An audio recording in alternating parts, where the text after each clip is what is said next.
Lifestyle TV and the romantic comedy Yesungukura Abrel. Your friend Leo Tabayoyo. Hey, what you know? Jamie. Oh, Mujambi. Boss mom. Sorry. Oh, be when you did pepper so swear.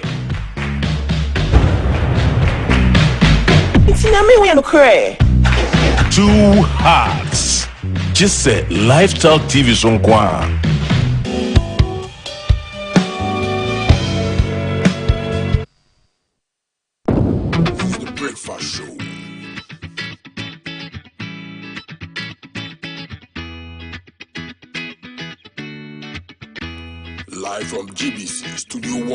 This is the breakfast show.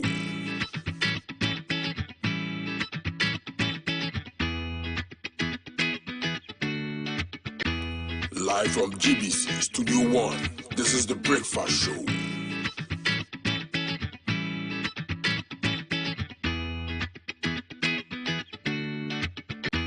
Live from GBC Studio 1. This is the breakfast show.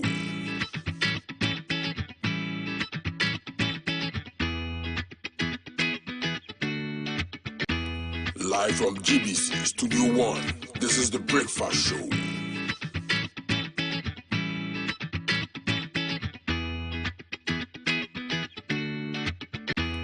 Live from GBC Studio 1. This is the breakfast show.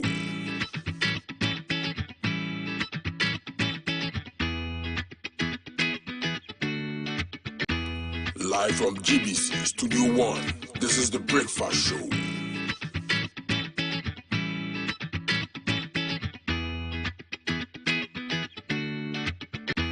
Live from GBC Studio 1. This is the breakfast show.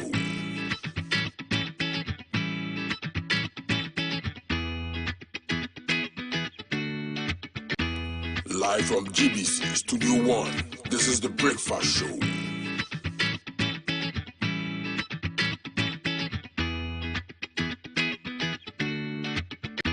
Live from GBC Studio 1. This is the breakfast show.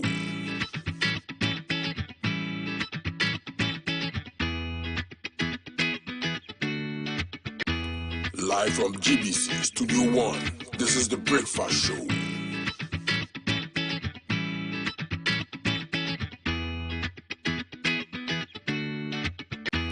Live from GBC Studio 1. This is the breakfast show. Live from GBC Studio 1. This is the breakfast show. Live from GBC Studio 1. This is the breakfast show.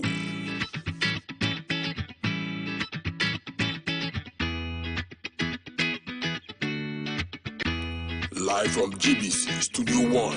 This is the breakfast show.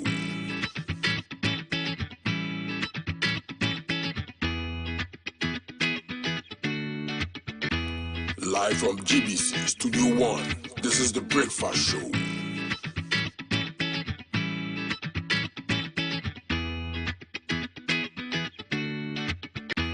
Live from GBC Studio 1. This is the breakfast show.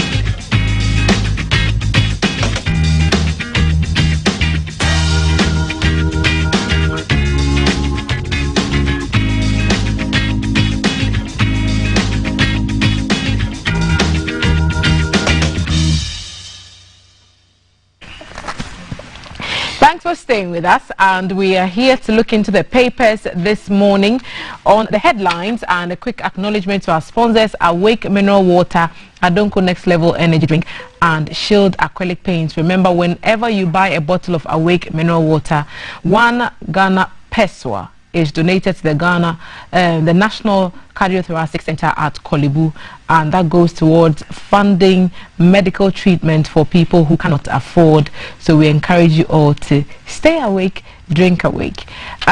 So we also want to acknowledge the people behind my lovely outfit this morning, Red Cotton Clothing. Guys, follow them on Instagram and choose from the wide array of beautiful dresses that they have on there. So these are some of the styles you would expect to see on Red Cotton, and they are located on the Spintex Road. They also have a branch, I believe, at East Legon. So check out the designs from the Instagram page. Go by the shop. Any simple Google search will take you straight there. Nakwale and her team doing amazing work, and they will hook you up. They are responsible for my lovely outfit this morning. Thank you, Red Cotton Clothing. The top story on the Daily Graphic this morning is a positive one from the Eastern Region. 7 illegal miners arrested. Deputy Minister alarmed by foreigners' invasion.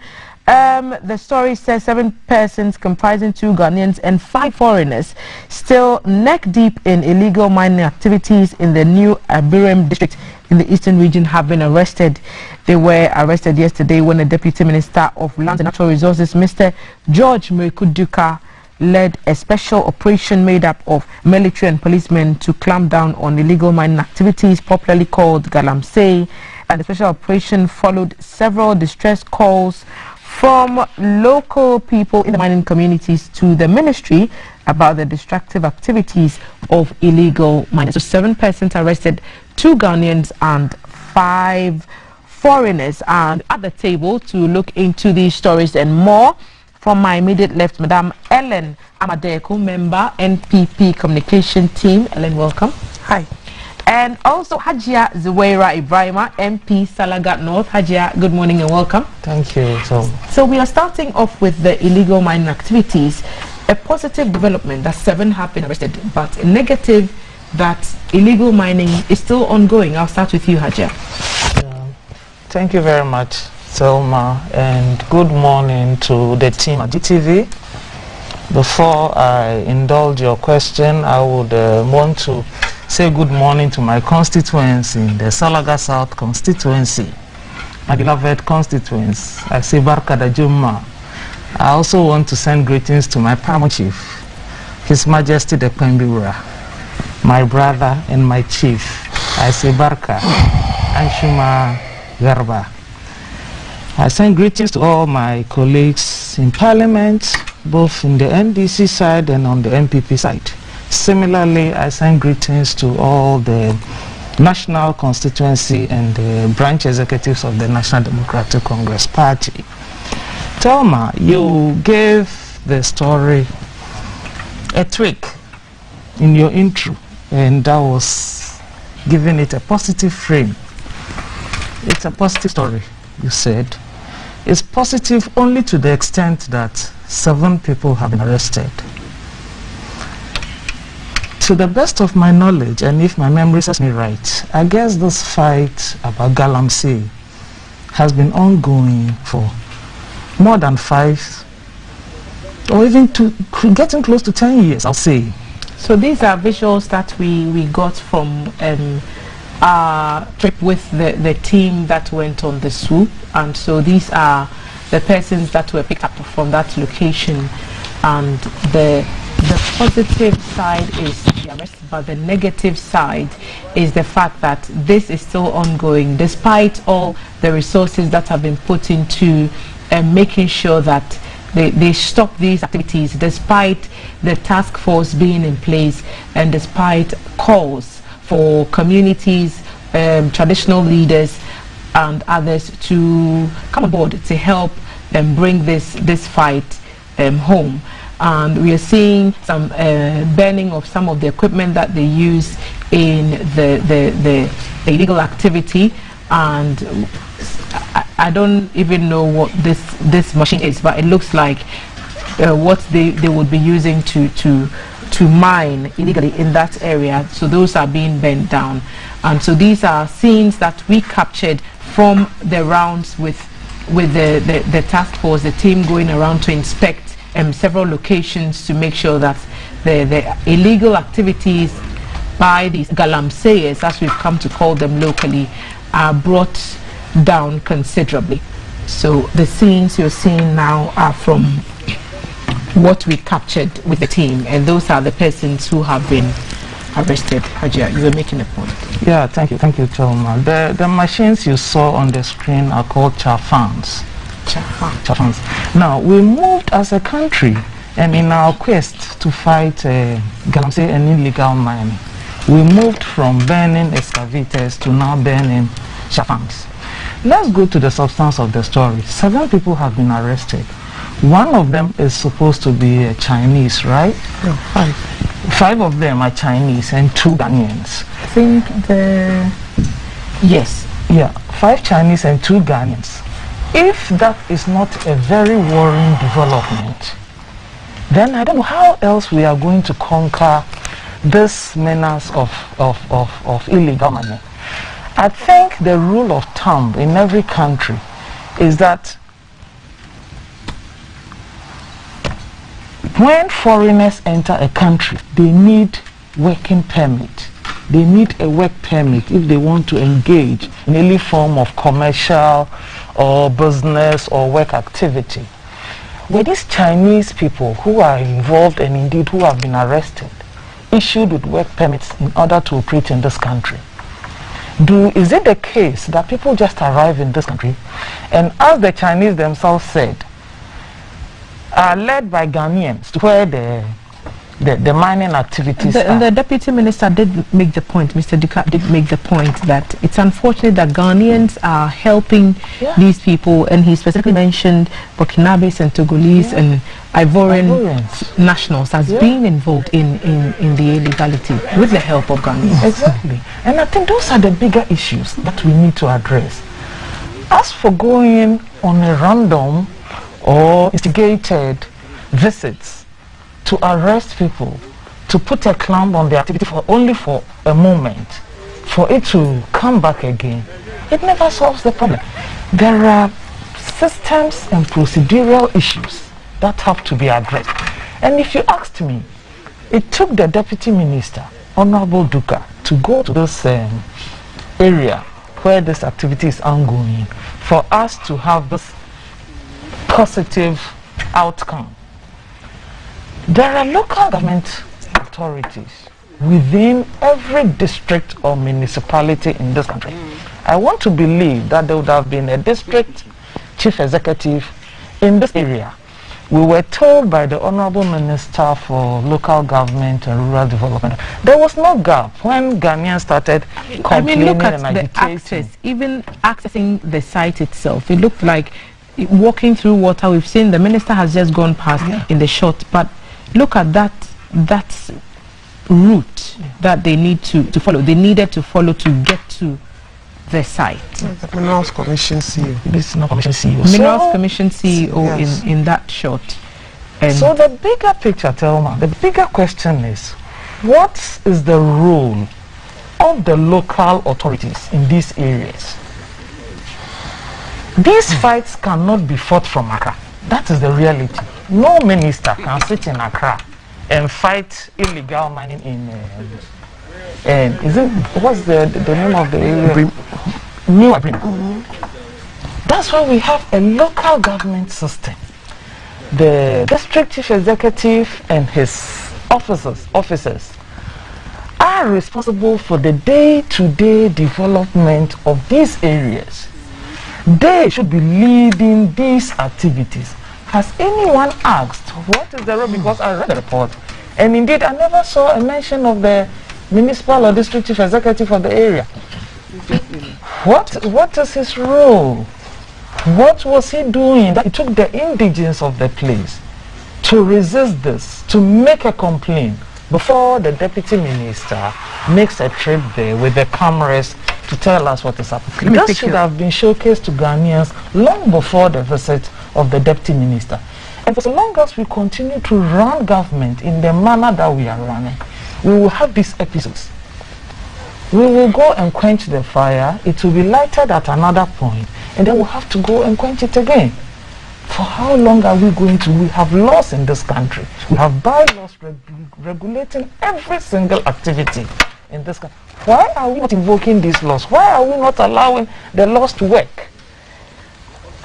Oftentimes we compare ourselves with other jurisdictions. The difference between us and those jurisdictions is the law. The law works everywhere else except in this country. I'll invite your thoughts into this at this point, Ellen. Are the laws not being enforced as they should be, and is that why we are seeing these things continue despite all the efforts that have been put in to ensure that it doesn't happen? Good morning once again. Good morning, Hajia. Good morning to our viewers. And on the issue of Galamsey and the fight against Galamsey, I would have to say that it is a multifaceted issue. We started off this year by actually going really after those who were sitting in the rivers. This is by this new minister, he decided to actually hit them because they were practically pulling all of us down. Because the rivers that are meant for all of us, that our forefathers didn't mine gold in, they had decided to mine gold in. So some of us 100% agreed with everything that they did to get our rivers cleared.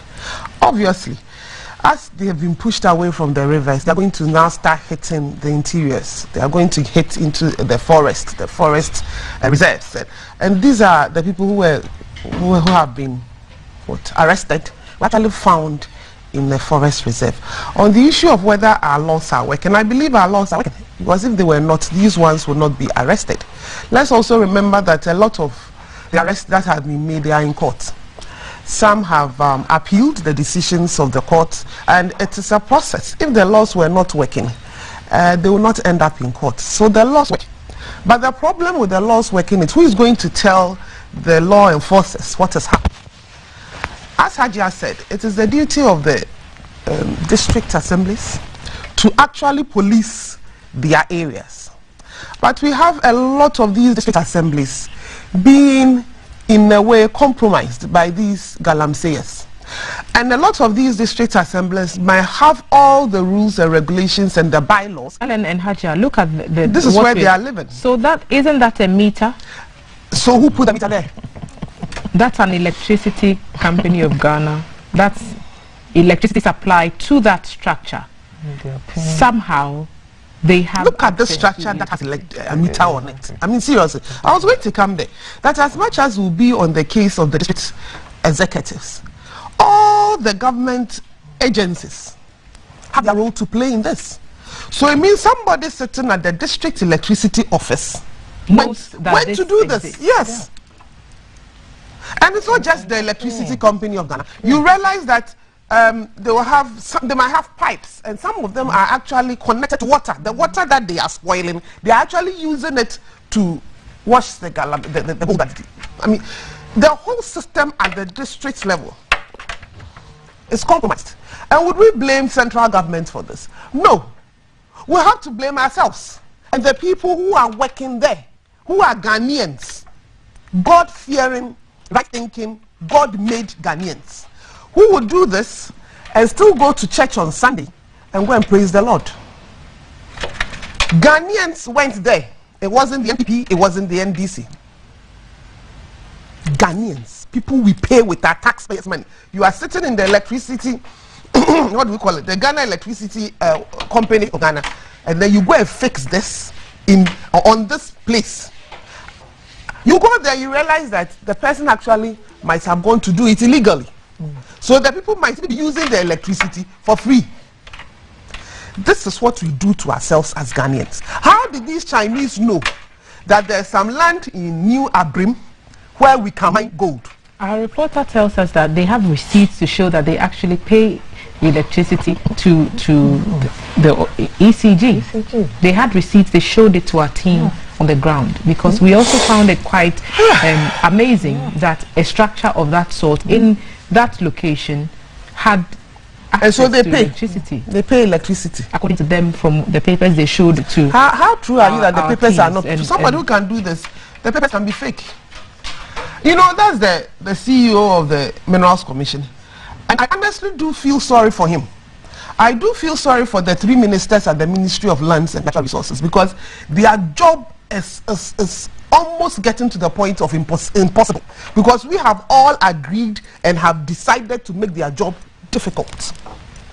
If you have noticed, in the last 1 month, they have changed their approach a bit. You realize that the minister has been engaging with the RESEX the regional security councils, the regional ministers. He's been going all around these areas, talking to them. Because as much as you go in there and arrest them, we need attitudinal change.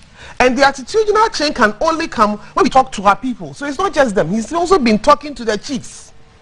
Because it is a chief who can really get his young men together to go and arrest or make everybody know that something is going on. So you go into the store and you realize that it is those in the area who make the report. The indigents, they have been calling on the ministry to come and see what is happening. We have to get all our chiefs involved in this. And not just getting them involved positively.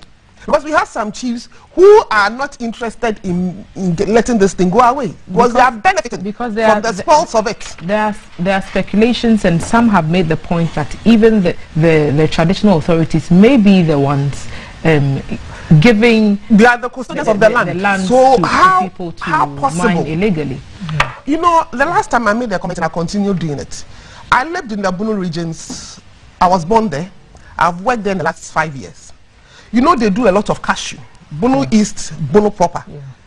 And the Bunu Ahafu region, former Bunu Ahafu region, have a lot of gold. But I bet you, no family head, no chief would allow anybody to go mine there because they have put up cashew. They have cashew plantation, huge. And no family member would allow you to go mine gold there because the cashew brings them money.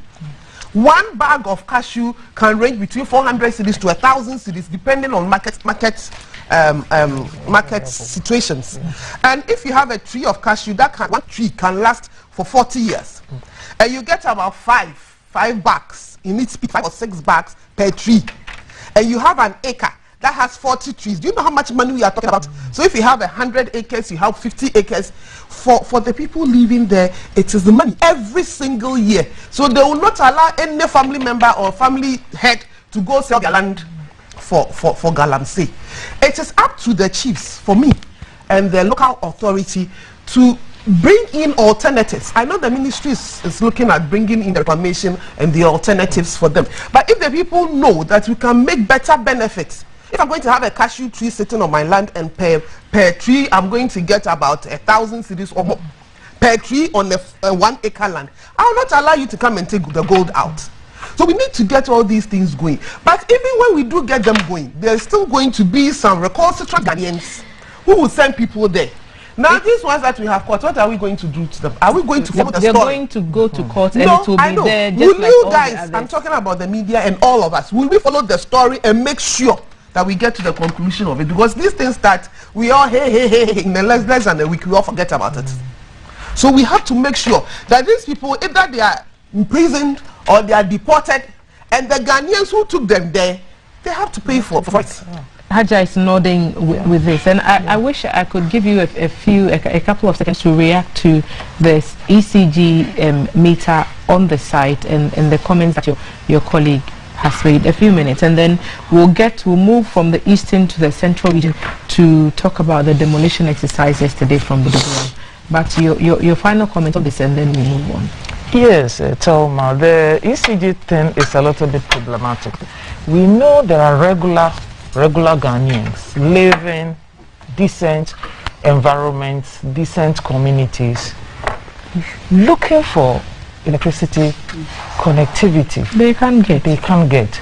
We know those who, as an MP, I sit here and I get calls from my constituency where electricity has been extended but the people don't have the meters, and I have to run around to try and figure out exactly what. So if in a location like this the ECG can provide the service, what will be the motivation? Why are the people in Salaga South not getting the meters? The story on the ground is that it's affordability, and if you can pay the connectors, if you can pay connection men and middlemen, you get a meter as soon as within 24 hours. But if you were to follow the process, then it could take a while. Yeah. That's exactly the point my sister here made. This fight, it is not a fight for the Minister for Lands and Natural Resources only. It is a fight for all of us Ghanaians. It's a multifaceted fight. that should actually involve the Minister for Energy at this point. It should involve the Minister for Water. It should involve the Minister for Agriculture. Because if they are now moving into mining, illegal mining on farmlands, that is a national security issue for us in terms of the food security of this country. Ladies, let's move on to the next topic, and you can join this conversation all across our social media platforms. Our WhatsApp number is 055 5561034, 055 5561034.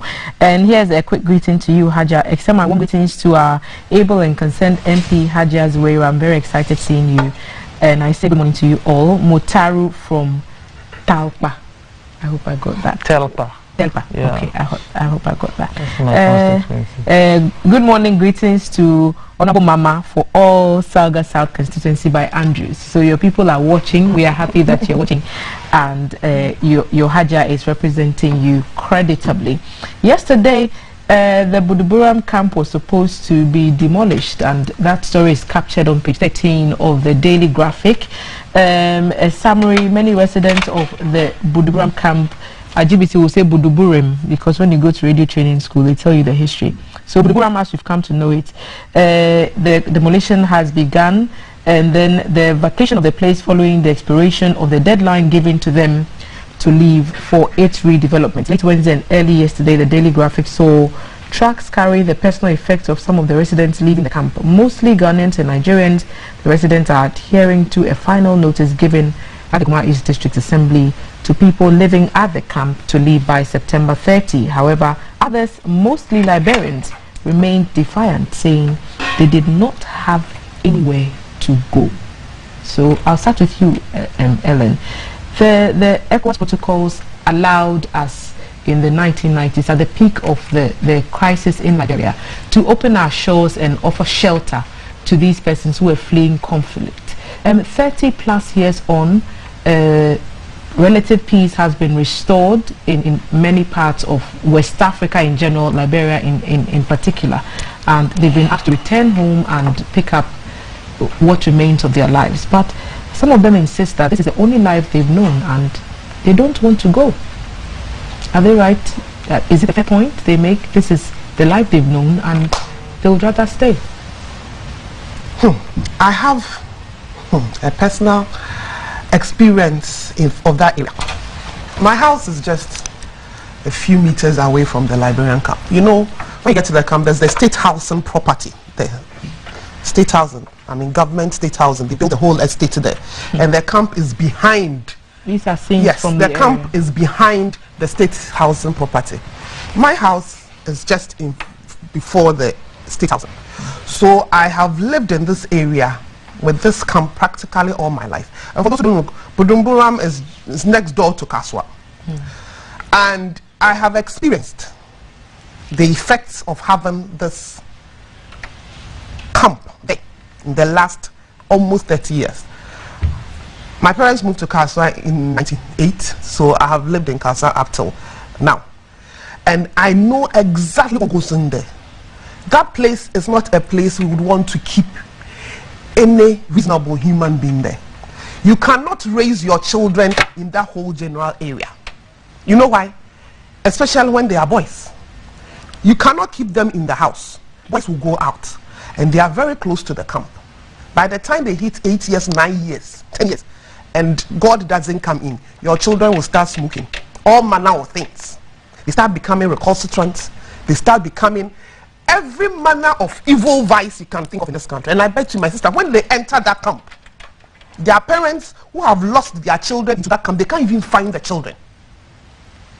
But can we, and by the time you were done, yes, we have to apply to every single one of them. We have to move that camp. Surely I totally agree. I don't want to. I don't want us to debate it. The national security, the government, everybody is right in clearing that camp. In fact, we are even late. The Liberians were given their package. They started repatriating them back in 2004. There was a repatriation done in 2004. There was some done, I think, in 2008. There was some done in 2010. And they are giving money to leave. You know what happens? There is a bus stop at the filling station directly opposite the camp. There are buses there that go to Liberia and come back almost every day. So some of them have taken the package. They have a life in Liberia and they do have a life in Ghana. I don't have any problem with anybody staying in Ghana. Of course, I mean, we have so many foreigners in Ghana and we are staying here peaceably with them. The problem is that we do not want them in the Liberian camp. They can move to the other communities around. We have 1,001 of them living in Kaswa. We have 1,001 of them living in Accra. All over Ghana. Nobody has stopped anybody from living anywhere in Ghana. The point is that camp has now turned into a den of thieves, a den of criminals, a den of all manner, everything evil in this country. It has turned into a national security issue. All the security issue we are having in Kaswa and its environs, they all run away and they are there. Security men go there. Have you forgotten it is this place that they killed the 2 policemen in broad daylight in the middle of the streets? It goes to a point, they have, if the security want to go there, they have to go in fully armed. People's children are killed there all day. Every single day you wake up, there's a dead body somewhere in the Liberian camp. All manner of things. So if the government or the assembly says it is okay, the Liberians who were brought here first, we have the UNHCR, everything has been done to make sure that either resettled into Ghana or they go back. So any other person there, and the land doesn't even belong to government. We took it from the chiefs and the people of the place. They want it for their, it's done. We are done. They should move. Hajia. So strong advocacy for closing the camp. Properties in that area virtually useless. You can't live there. You can't. I have been attacked twice by young boys on motorbikes in front of my house, and they take your stuff, and it ends up in that camp. So camp should be closed. Is Ellen's opinion on this? Haja, I wonder what your sentiment would be. I can understand Ellen's fire. You know, when you have first-hand experience, you can only react in the way my sister is reacting. But the bigger issue for me is, yes, we have had to live with the Budumburam camp since the early 90s, I believe, when the civil war broke out in Liberia. There will be the issue of some Liberians who know no other country than Ghana, who know no other community than Bujumbura. Those will be there. There are those who have married Ghanaians and had children, and they speak the local language better than exactly. Some of us. So I am hoping that this approach to sort of develop this settlement has gone through the necessary process where people are not just asked to leave, but new settlements have been found for them, temporary shelters to hold them until where they might find permanent accommodation. Indeed, it's one of the sentiments raised at the camp yesterday that, and it's captured also in the reports, that the way they were being asked to leave was not right, is what they were alleging, that the decision should, the Assembly's decision should have been channeled through the UNHCR, which is the United Nations High Commission for Refugees, and the Ghana Refugee Board, and not to be passed, or not for the Assembly itself to take up the matter. But would we not be perpetuating the situation and just relocating it if we put up another shelter for them elsewhere? And so we are moving the problem from Budburam to X location then. And that was the exact point that I was going to advance. I'm sure you and I don't know how old you are, Thelma, but we grew up knowing about Brixton in England, London. Every day Brixton made the news. They made the news for the wrong reasons. In the last decade, we can see a different new in 1999, and the fact that most of the dominant white people who lived even in other parts of south of London had moved out of Brixton because of what the crime rates in the town. And it didn't take away from the fact that it's because of the predominantly black nature. Jamaicans, Nigerians, Ghanaians, Sierra Leoneans dominating the figures in Brixton. So I know the area a little bit from visits, and that's exactly what Ellen is saying. That increasingly people will begin to move away because they just do not feel safe. Because and effort had to be put in by officials to bring those rates down and to make it into the kind of Brixton that you are leading to today. Because invariably we become what? Victims of our environment. If Budumbura is developed and made a decent area to live, people living there will act and live decently. And so what is the plan? We are moving them to elsewhere, as you said, only transferring the problem.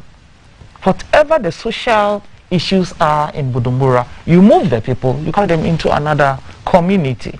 It doesn't solve the problem. Let me give you another example. I saw Nairobi. The first time I went to Nairobi, I was told, don't wear your necklace from the Norfolk Hotel to the shopping mall because it will be snatched from you. 2 years later, I went back to the same Nairobi and the city had been cleaned. There was no talk of don't wear jewelry. So if we don't move them, how does the redevelopment exactly happen? It can? That's what I'm asking. That I'm hoping that there are plans such that people are not needlessly dislocated, people are not needlessly inconvenienced. But is it the role? But we cannot also leave the Budumbura that we have today in the state that it is. So is it then the responsibility of government after a refugee situation in a country not the refugee situation, so after a crisis situation in the country has abated and efforts have been made to compensate people to actually transport them back home and they refuse, is it the responsibility of the assembly or the government to find them a place to live? To reintegrate them, it's the responsibility of the assembly and the government to make sure that people living in that area, in fact, if the relocation happens and there is redevelopment, human beings are going back there. Budumbura already has a history. What is government doing to reintegrate these people into normal society? I think that was what we missed. And we allowed it to exist as a camp for over 2 decades. A camp is supposed to be a temporary place, and now it's been there for over 30 years. Yes. So clearly you are going to face difficulties. You are going to have challenges moving these people. Some of them might not have anywhere to go. What are we doing about them? What are we doing about them? What is the level of discussion between the government of Ghana and the government of Liberia to ensure that if indeed there are still Liberians there who are willing to go back to Liberia, that they are evacuated home without all the noise even after the necessary compensations have been paid?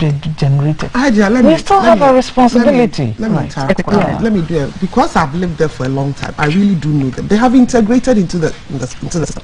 I mean, we live next door to Liberians who have practically 10 Ghanaians.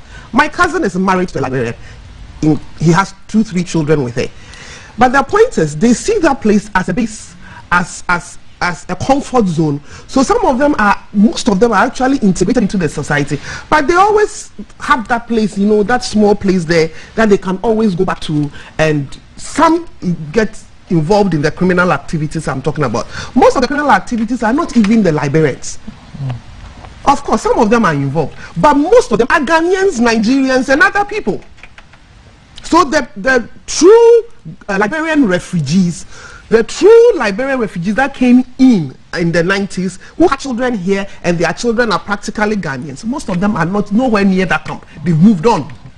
What we have now is, because that place was left as a test, new people moving in who are in no way related to the Liberian crisis, because the place was just there and it was just a safe haven for what they wanted to do. They had moved in there. And that is why I insist that if you are not a Liberian who came in as a result of the war, and I know almost all of them have been compensated, or some have moved to the US, some have moved into Ghana. The others left there, for me, are people who are just enabling the criminal elements. That place should be cleared out as they flattened. And then when it is redeveloped and you are interested in living back there, you go there. It should be flattened. As it is officially, the borders are closed. we are asking them to go. Nobody's asking them to go outside Ghana. We said they should move into other communities. The assembly, I heard the MC talking this morning. He said I've made arrangements for them in other communities all over. But you know, typical human beings, living where your comfort zone is difficult. So me, I understand the sentiments, but we should not allow sentiments to work at this time. There's too much crime there, and those of us who have lived there all our lives, and we have property there, we live there, we are scared. A lot of us are leaving our houses. People are moving from Kaswa in this environment back to Accra. Our properties are being devalued. Everything is done because everybody is scared to even come and rent your property. The other sentiment when it comes to Buduburam and land issues in the area, the land is the fact that people are very concerned about the properties that they keep, like Ellen was alluding to, and the fact that even now other nationals are selling land in that part of the country. I wonder what you want to add. It's a breakdown of law. The Buduburam enclave doesn't exist in a vacuum. It exists in Ghana, it exists in Ewutu Senya. That is Ewutu Senya East. Did you understand? They have an assembly. There are bylaws regulating land and everything that has to be done with it. So if that is happening, then clearly there's a breakdown of law in that society. And if taken from what Ellen is saying, it's if the issue is mainly security, that seems to be the major issue. All of us know about the security issues with regards to the Buduburam camp. And it's the chiefs who made the complaint to the assembly, and they said, we want this. It's Gomoa East. Gomoa East. So the Gomoa East, the Daily Graphic is saying Gomoa East chiefs, they made the request to the assembly to demolish the camp because it was decommissioned in June 2010, and the graphic is saying has become a settlement now bearing the infamous credential as a hideout for social deviants, including and robbery gangs. And our camp, our team is at the camp as we speak. My colleague Alan is staying, keeping an eye on situations there, and he will give us the latest details. Alan, are you ready with an update from Buduburam camp?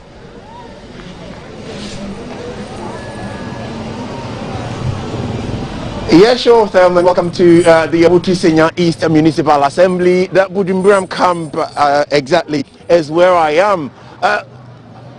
Looking back on what the situation was from yesterday, it seems as if everything is back to normal.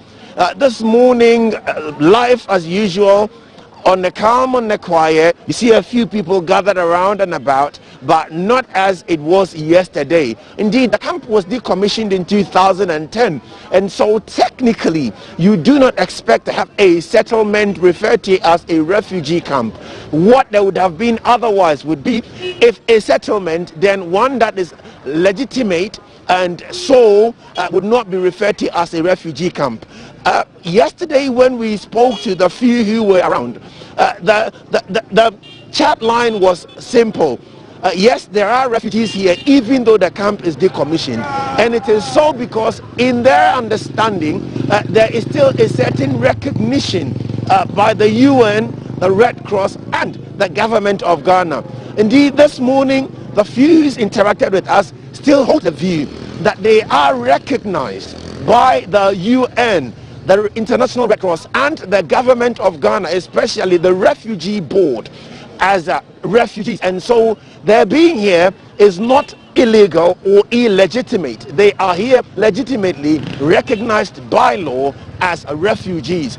If we pan our camera around and we have to go towards the my south side, you would still have a few people gathering, and you have a few people also engaging in a chit chat. I must put on record that some have taken the initiative to park out their staffs from their rooms, just so that if the demolition men show up, it won't be one that would mean that they're caught off guard and they will lose property.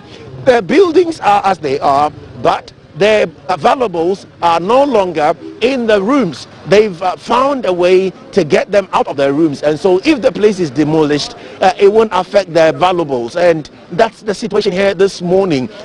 We will try as much as possible to speak to a person or two. The moment we set up, we saw the crowds coming around, gathering again, and people showing interest to want to speak to camera. But because we have not necessarily come to get what the aftermath is from their viewpoint, we've asked them to hold on until we get fully what the picture is on the ground, and then we will engage them if need be. Darryl, and we'll get back to you when you do get those details in place, and would love to hear as many perspectives as we can. And do keep safe. We hear it's not a very, very friendly camp, sure, especially absolutely. in these days. I will do my best. I will do my best to bring them when I have them fully. Thank you, Alan. And our team is in Buduburam camp, and we are trying to monitor what the situation is post demolition yesterday. The camp is supposed to be cleared by the assembly, and a few people have resisted, citing several reasons, and that's what we are looking at this morning. A few of your messages coming in. And good morning to the crew. Paul Anthony Sioma from Oda. I think you want to talk about the illegal mining. To me, it is about law enforcement. In Ghana, we have all the laws, but enforcement has been the major problem. Our honorable MPs who make these laws are often found intervening when a person from their constituency is caught in an unlawful act. I think such behavior should stop. MPs, DCEs, chiefs and chief executives must be made to stay away to allow our laws to work. Here's another one. Good morning, Hajia. Please, your youth in Salaga South need work, and they want me to read that out loud to you, Hajia. We are begging in the name of God. Hajia is with you all the time, so I've read your message, and so she has heard your point. More messages coming in. Well, I can't read this. Alaji Ibrahim. Well, we try to keep a certain language in this house, in GBC in general. Good morning. Will demolishing of this camp solve the issues of crime in the country, as stated by Madame Deco? We are just worsening the situation. Rather, Sitopia Bright Star from Donkokrum sent that message. Good morning. My name is Frank from Asqua Kumasi in Ashanti. You people are doing great job. My problem is that the illegal mining is with illegal mining. My question is, can those foreigners just enter and start mining without the authorities? I mean the assemblies and the chiefs, and we've asked that question here as well. The refugee camp has outlived its purpose. Liberia is now a peaceful country, so there is no Liberian refugee now. We need to develop our own country and let no Ghanaian or foreigner dictate to us or tell us what we should or should not do. These Liberians started selling lands in Buduburam. Ghana is our home and we must take good care of it. Honorable Daniel Dugan sent us that report, that message. Good morning, Madam Host. My name is Abbas Bestman. What your MPP panelist is saying is not true at all. About you always see dead body on the streets of Buduburam at times. Can you please call her attention? In which year were dead bodies found on the streets of Buduburam camp? Anyway, the rest of the message I will not read, because this is not the platform where we engage in such language. Someone is also saying, okay, so Daniel Eduji from Media, Thelma, it isn't easy getting meter here and in Sawam. And another point is the demolition is a breach of immigration. So your thoughts are coming across thick and fast, and I'll try and get through as much of them. Good morning. Are the Liberians not humans, and some are even Ghanaians? Why demolish that place and not fetch out the criminals? So Ponria is a Ghanaian, and we need to leave them to stay and live in peace as it's a legal means. Ben from Medina sent us that message, and so many more of you are sending messages, and I'll read as many of them as I can. Keep sending them across 055-55-61034. And so this is raising it. It's very engaging. People are asking, and they are making the same points that we have raised on this platform, that it's a security issue, and there's land issues involved, but there's also the fact or the point that people are making that it's not as bad as perhaps Ellen would want us to believe it is. Maybe I'll allow you to respond. They should go live there like I have lived there for over 20 years. So when did you see dead bodies? Because I live there, I said every morning, you get up, somebody is there in that camp. If they are disputing me, the police people are, and death by what means? The death is usually by either stabbing, by a whole manner of things. You see people just lying there, and they are young people who are not supposed to be dying. You can't sit where you're sitting and tell me, who have lived there for 20 years and I have personal experiences of the crime, I have been attacked, my property is being devalued, and you tell me I shouldn't talk about it. I'll talk about it. The place needs to be flattened. Thelma, you know, it's for me, it still goes back. Haja, your people, they are watching you. This is Rashid Watara from Salaga. We are very grateful for your hard work. We pray it continues forever. So that's for you, Haja. This one says, good morning, Haja. I'm Mohammed from Sukura, and I really like your costume and your hair. So big ups to the one who dressed you this morning. But you wanted to make a quick point on the program before we move on to the next topic. The point is that there's a certain psyche in this country where things that have to be done never get done. We made the point when we discussed the illegal mining, and I think Ellen made that brilliant point about, let's not make this media hype, and thereafter 7 people are dead. What next? Nothing. Right. Who follows up? If this camp indeed was decommissioned in 2010, how many years? It's more than 10 years. What was government waiting for? What were the authorities waiting for? Why must it take 10 years when children would have been born in 2010? They'll be 11 this year. Where are those kids going? These are the issues that this country needs to find a way of addressing. Things that have to. As I made the example of Nairobi, it didn't take 2 years for Kibaki to sort out Nairobi and rid it of crime. He didn't relocate a single human being. It was done. I saw it with my 2 eyes, as my sister sees Budumbura every day.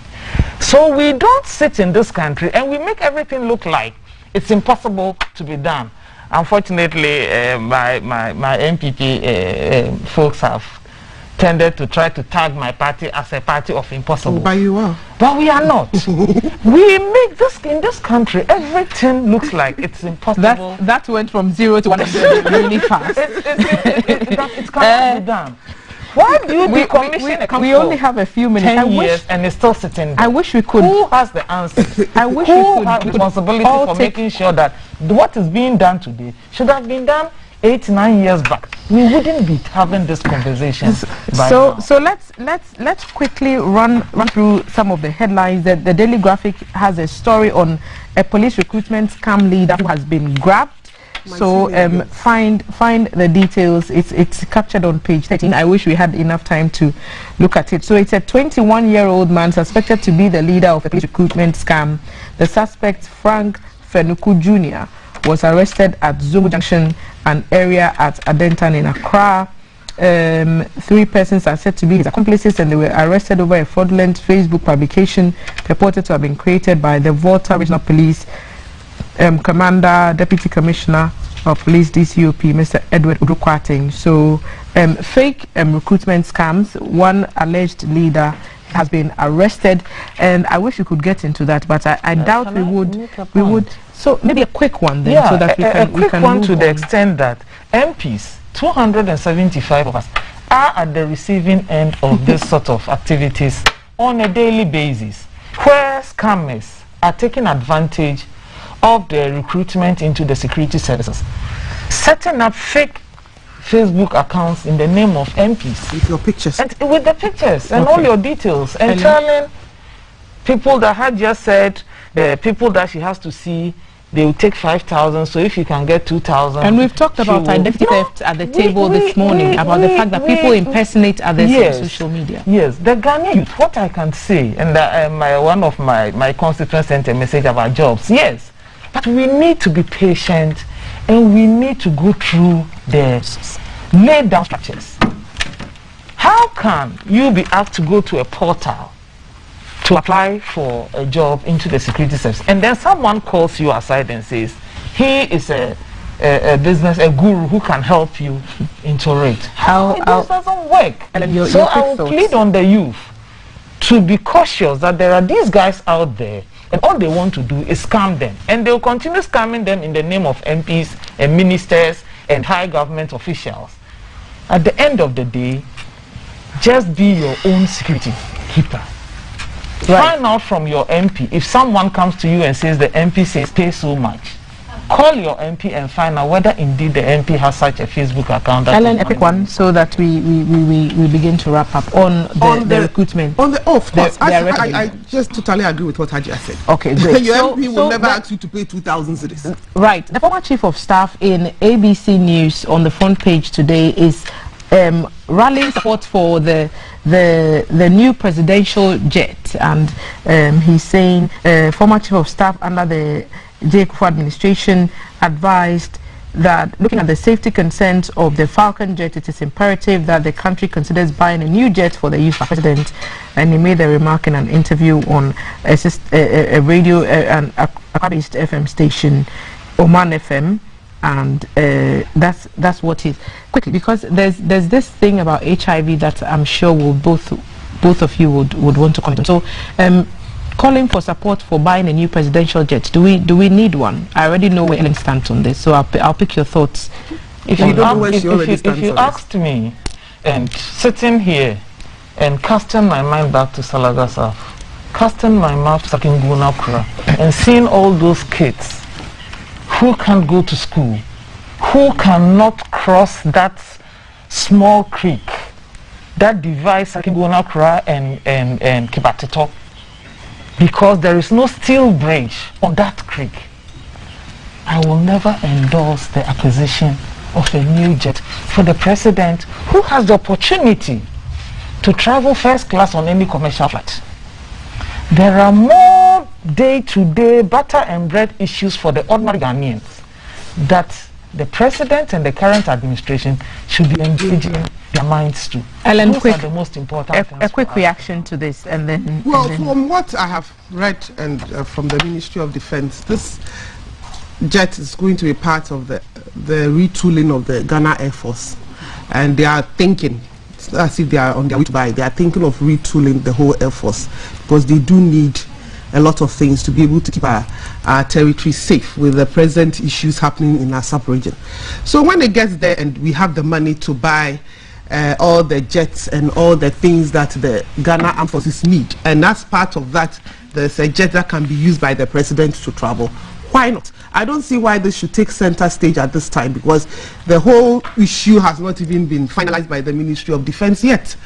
Until they do that and send it to Parliament, where it is actually going to be done, I really don't want to waste precious time on it. Right. When they get there, we'll talk about it. The Ghanaian Times also captures on its front page the story from the Buduran camp.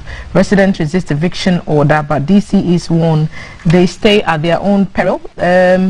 A quick reminder also on the front page of the Ghanaian Times that the SIM card registration starts today. We've talked about it. It also captures the story of the Galamseyers who have been arrested. And there is one on an aggressive public education needed to reduce COVID-19 vaccination hesitancy.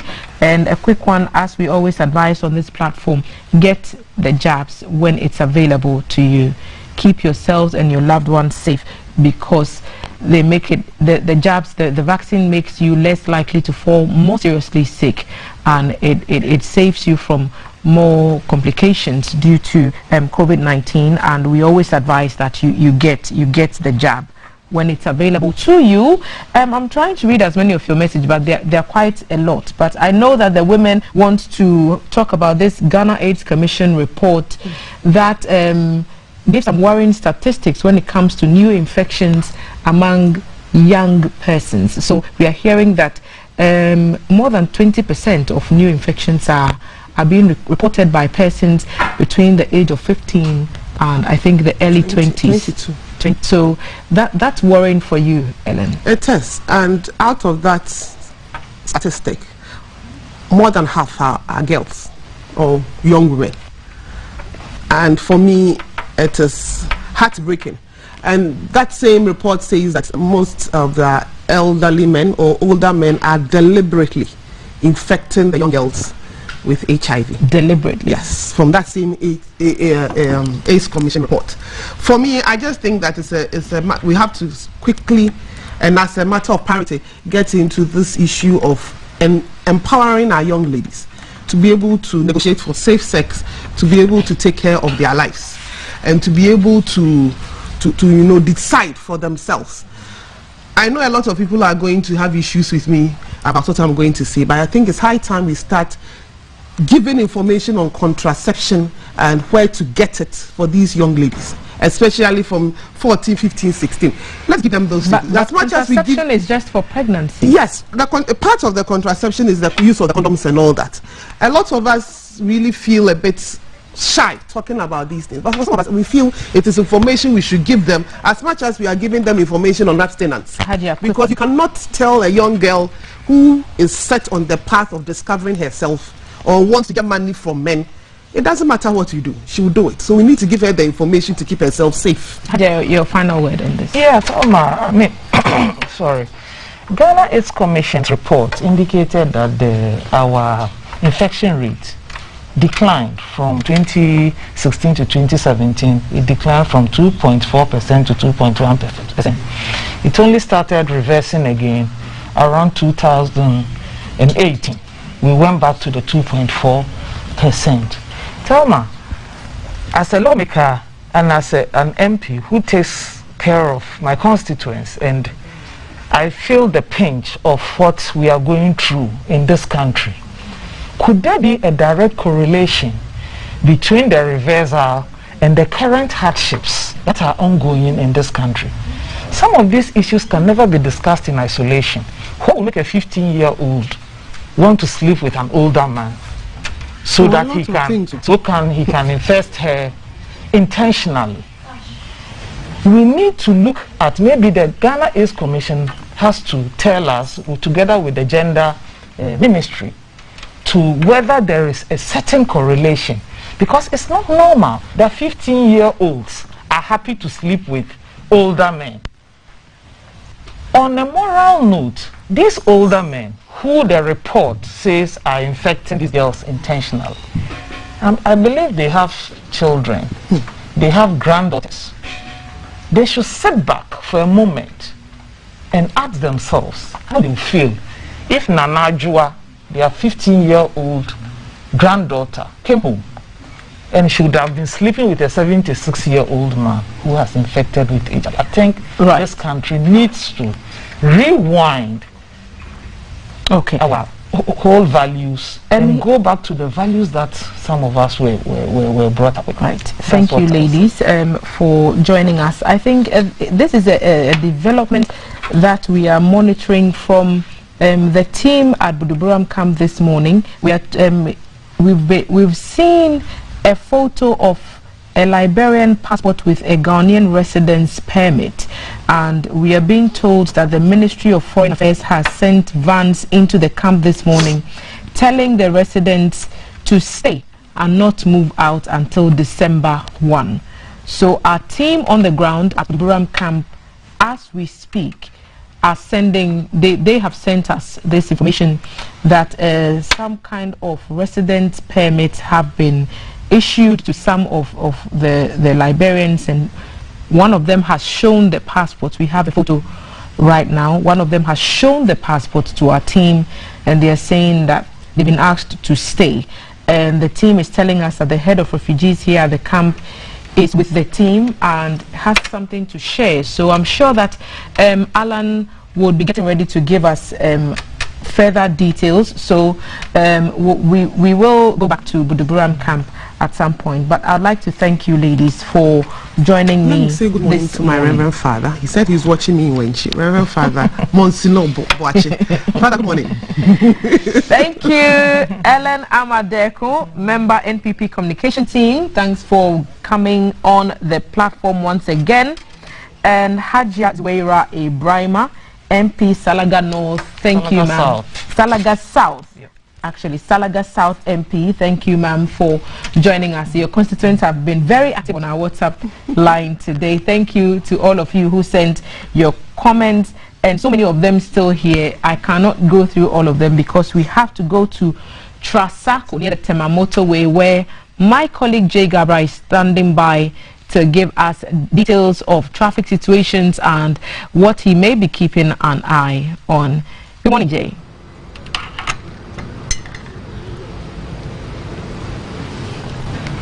Good morning, Thelma, and welcome to Keep an Eye from this side of town. Now, one of the prevailing issues that destroys the aesthetic of the Accra-Tema motorway is the encroachment of shanty towns. Despite efforts by authorities to destroy these buildings with the alacrity with which they spring up, there are still a number of dwellings and slums that spring up, and if care is not taken, may lead to a humanitarian crisis in the near future. So this morning, I'm at Trasacco, a site we don't get to see. Now, we are all aware that for Trasacco, there is noted for its plush and ostentatious buildings, where the rich in Ghana stay and all that. All these metaphors are attributed to them. But this is the side which is hiding behind the glitz and the glamour. So this area is also known as Trasacco. So this is a shanty town just behind Trasacco, and so I'll be speaking to a few residents, and some of the problems they have been facing. For instance, if there's a fire outbreak, for instance, it can just race through the entire area. There's also problems of overpopulation and overcrowding, and there's also a lack of resources, and there are also a number of sanitation issues which they face. So at the moment, I've spoken to some of them, and they told me that they've been moved twice already, but they found their way back. So I would like to speak with them and find out why they are back and why they haven't moved as authorities have directed them to. Good morning, boss. Oh, good morning, boss. Morning. Please. Oh, Patrol from. You're from Simon. Patrol here, Jumabay. You're electrician. You're electrician. Patrol. How long have you lived? Patrol best how many years? Oh, first night about 2 years. And I'm about saying kiosks.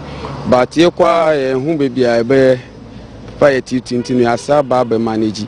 I didn't tell you what about. Near my enquiry or your side. Ye now you will have be learned. That's your Juma. But in sound Jumas council and Timmy Bass Auntie. Senebe Jidan.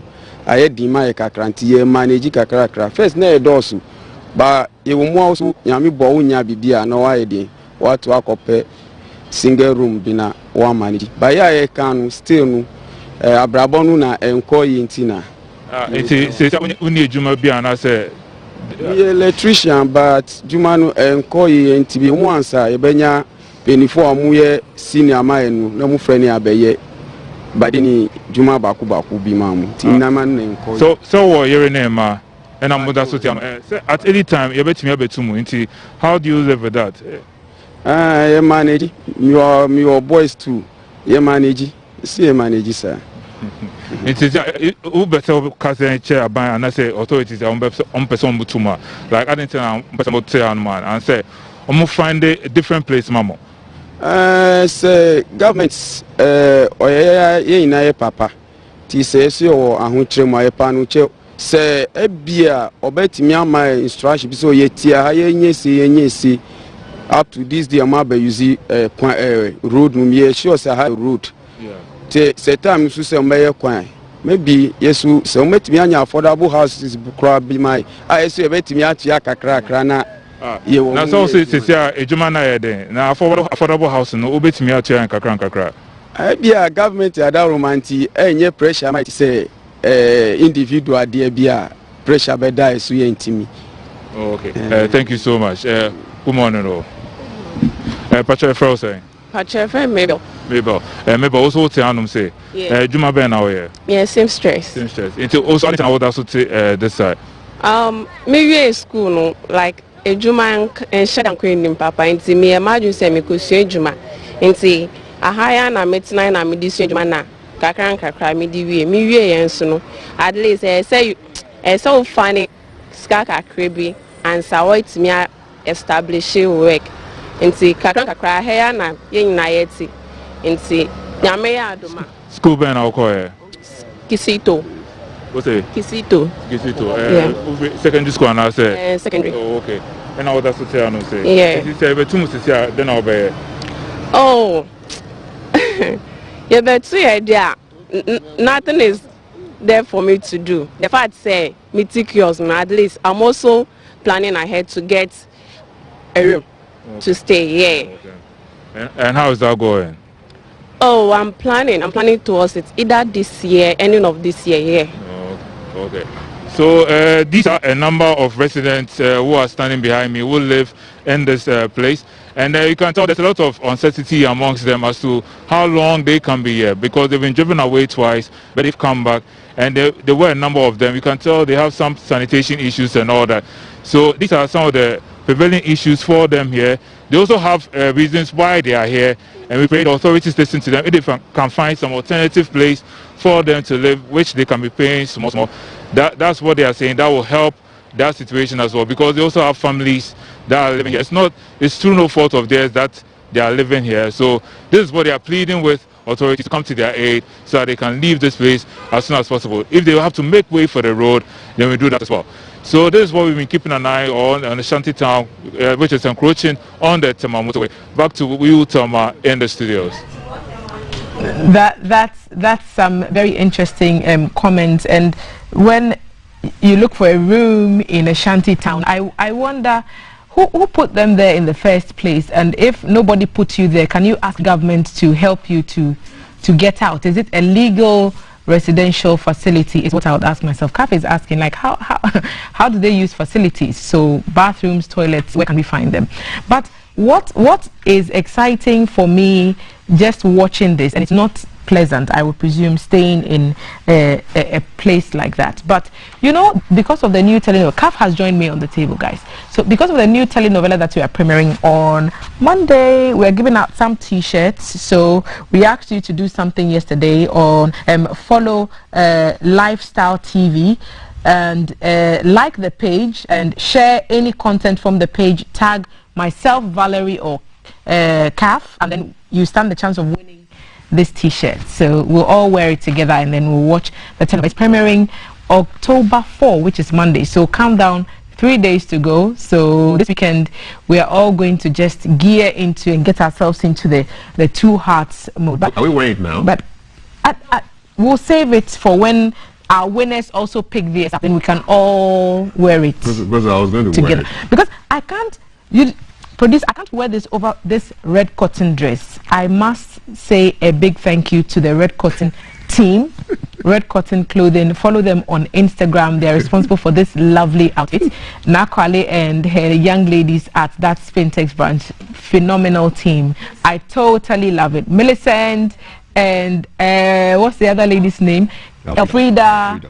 I love you girls, like helping us to choose the outfit. So patient. Thank you, Red Cotton Clothing, for my lovely dress. Of course, we say thank you to our sponsors, Awake Mineral Water, which donates 1 peso of every bottle you buy to the National Cardiothoracic Center at Kolebu. So you should always stay awake, buy awake, drink awake. We encourage you to buy. Showed acrylic paint, responsible for the lovely look of GBC recently. So you drive into GBC, walk into GBC, you see that we have a fresh lick of paint. We are shining, we are glittering like Kobo Girls. Maureen, good morning. And I know Kobo Girls High School, they will come at me this morning. We are shining.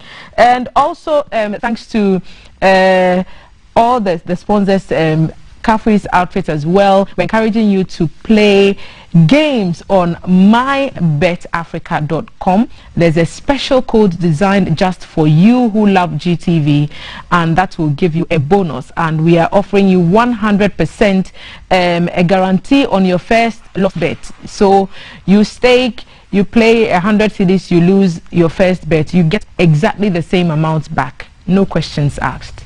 Wouldn't you rather play games with MyBet Africa? So get on board. It's the truly Ghanaian home of betting. MyBet Africa, the home of betting. Okay, we're going to Buduburam right now because that demolition exercise that started from yesterday was the deadline. There are some developments, and our man on the ground with the eye in the sky is Alan. Alan, what's up in Buduburam as we get back to you to give us updates?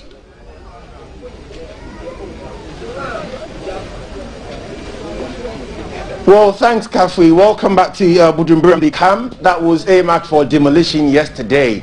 The cut-off point was 5 p.m. yesterday, but for some reason it was put on hold, even though from the shot you can see behind me, some decided to take the initiative. Instead of sit and wait, they decided to demolish. Speaking to some of the campers this morning, we're told those Ghanaians who are not supposed to be here with them are also leaving, but very slow. Now, I engaged a few of the leadership, and I'm going to get one of them to speak to us this morning. I asked them earlier what the situation had been, and he gave me a historical antecedent all the way back to 2013, when a certain stipend was thrown at them to get them to move out or integrate into Ghanaian society.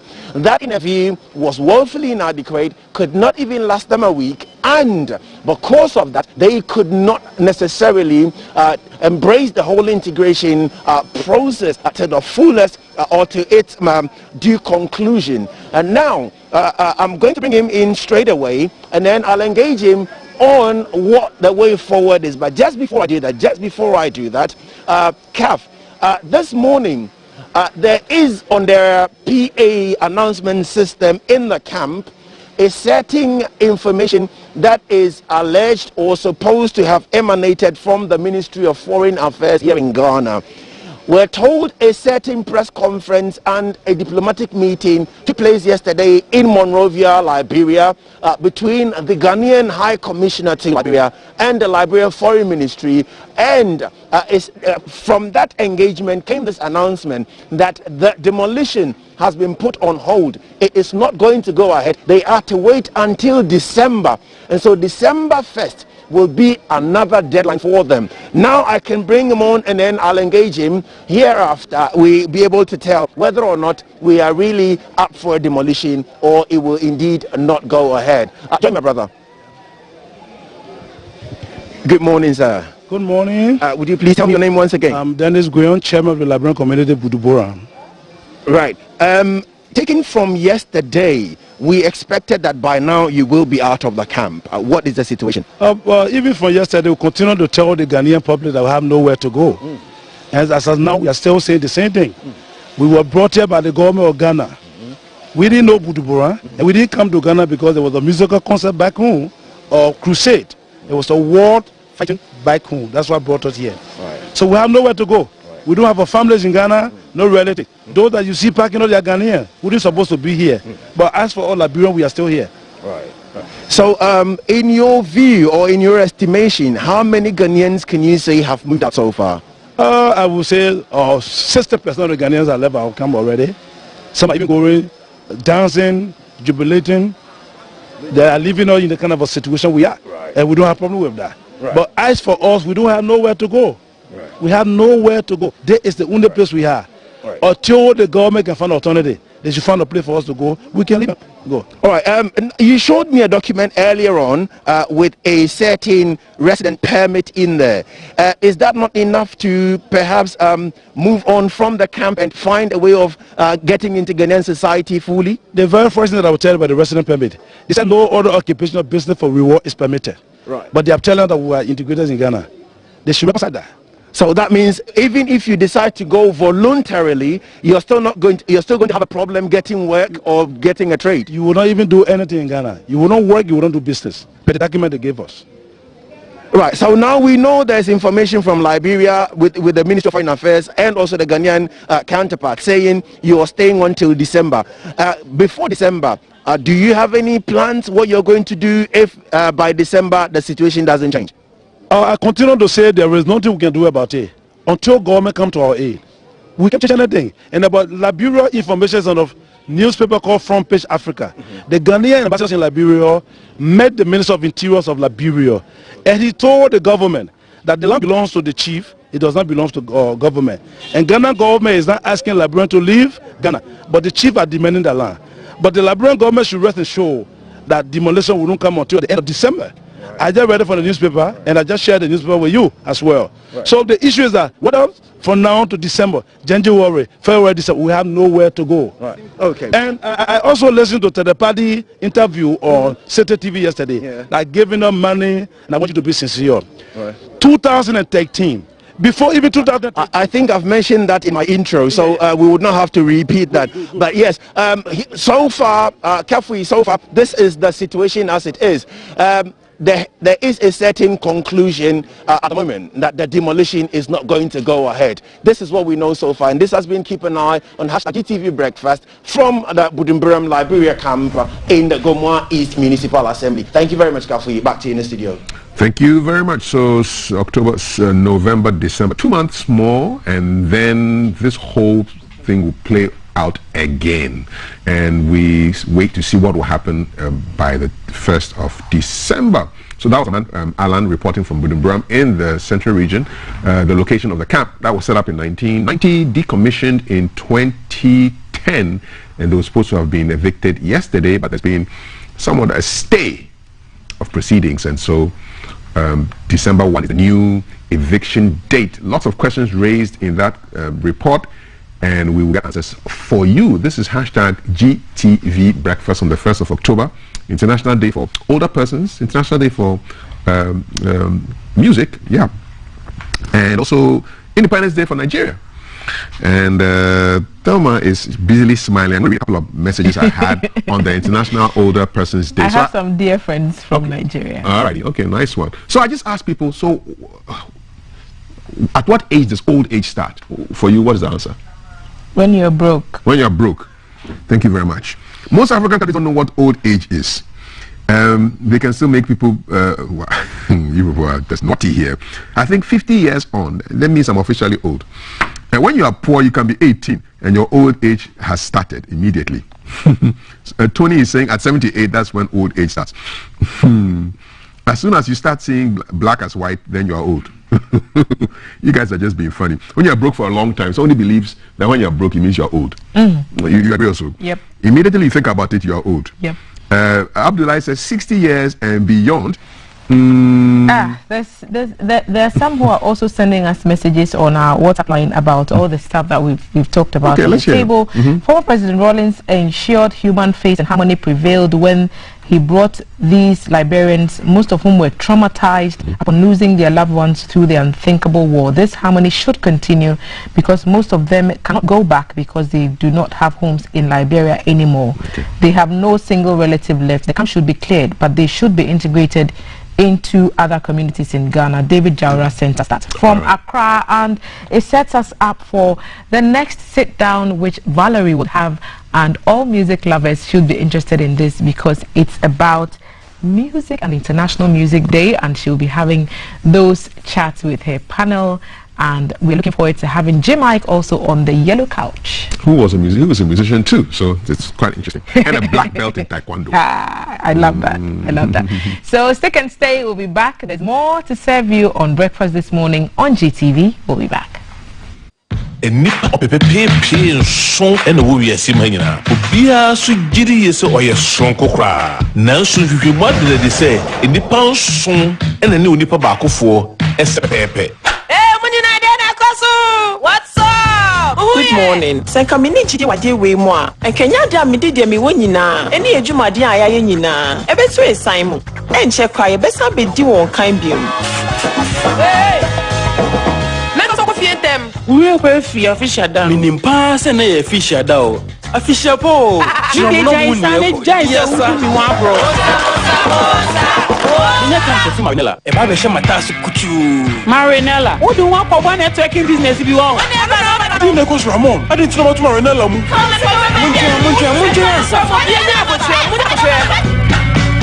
Mon fancha mi sama che. Lisa, mo kan hihye no. Hihye na nyina ji tu mu no. Acha ne busumi nsia. Aware ni beba so. What? The music nyina na go so no. O ka che mi say sure baka. Kapo mi sure ye betua why? So wentia me ko papa. Mi sure bo say betua. We dey say mu na kwa. Me no ya adwen. Sisi ame wa brabo fofo. Me nim kra say ni. I didn't know what I did way so. At the LGC Eco Bankrupt Nitiana. Let's me also we no papa. Essence me na me kan. Adia din pa babwe mu ene se obenya odofo a oye wo mfempa de.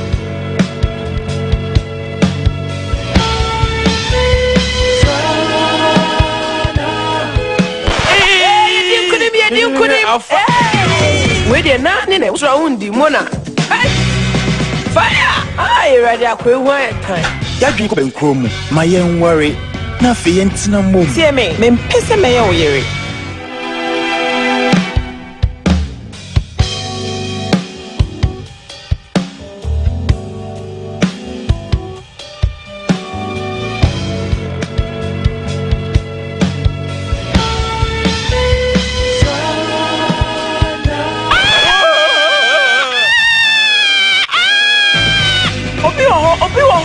Lifestyle TV and the romantic comedy I songo kura April. Your friend Leo Tabayoyo. Hey, what you know? And yes, I'm Jammy. Oh, Jammy, Boss mom. So I say, oh, be when you didn't say pepe swear.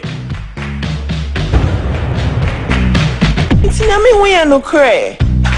2 hearts. Just say Lifestyle TV songwa.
So, guys, I mean, for those of you who do not know, I was just about to say this, that the song I just played was Osa Osa. Guys know the title of the song is The Warrior by Osibisa.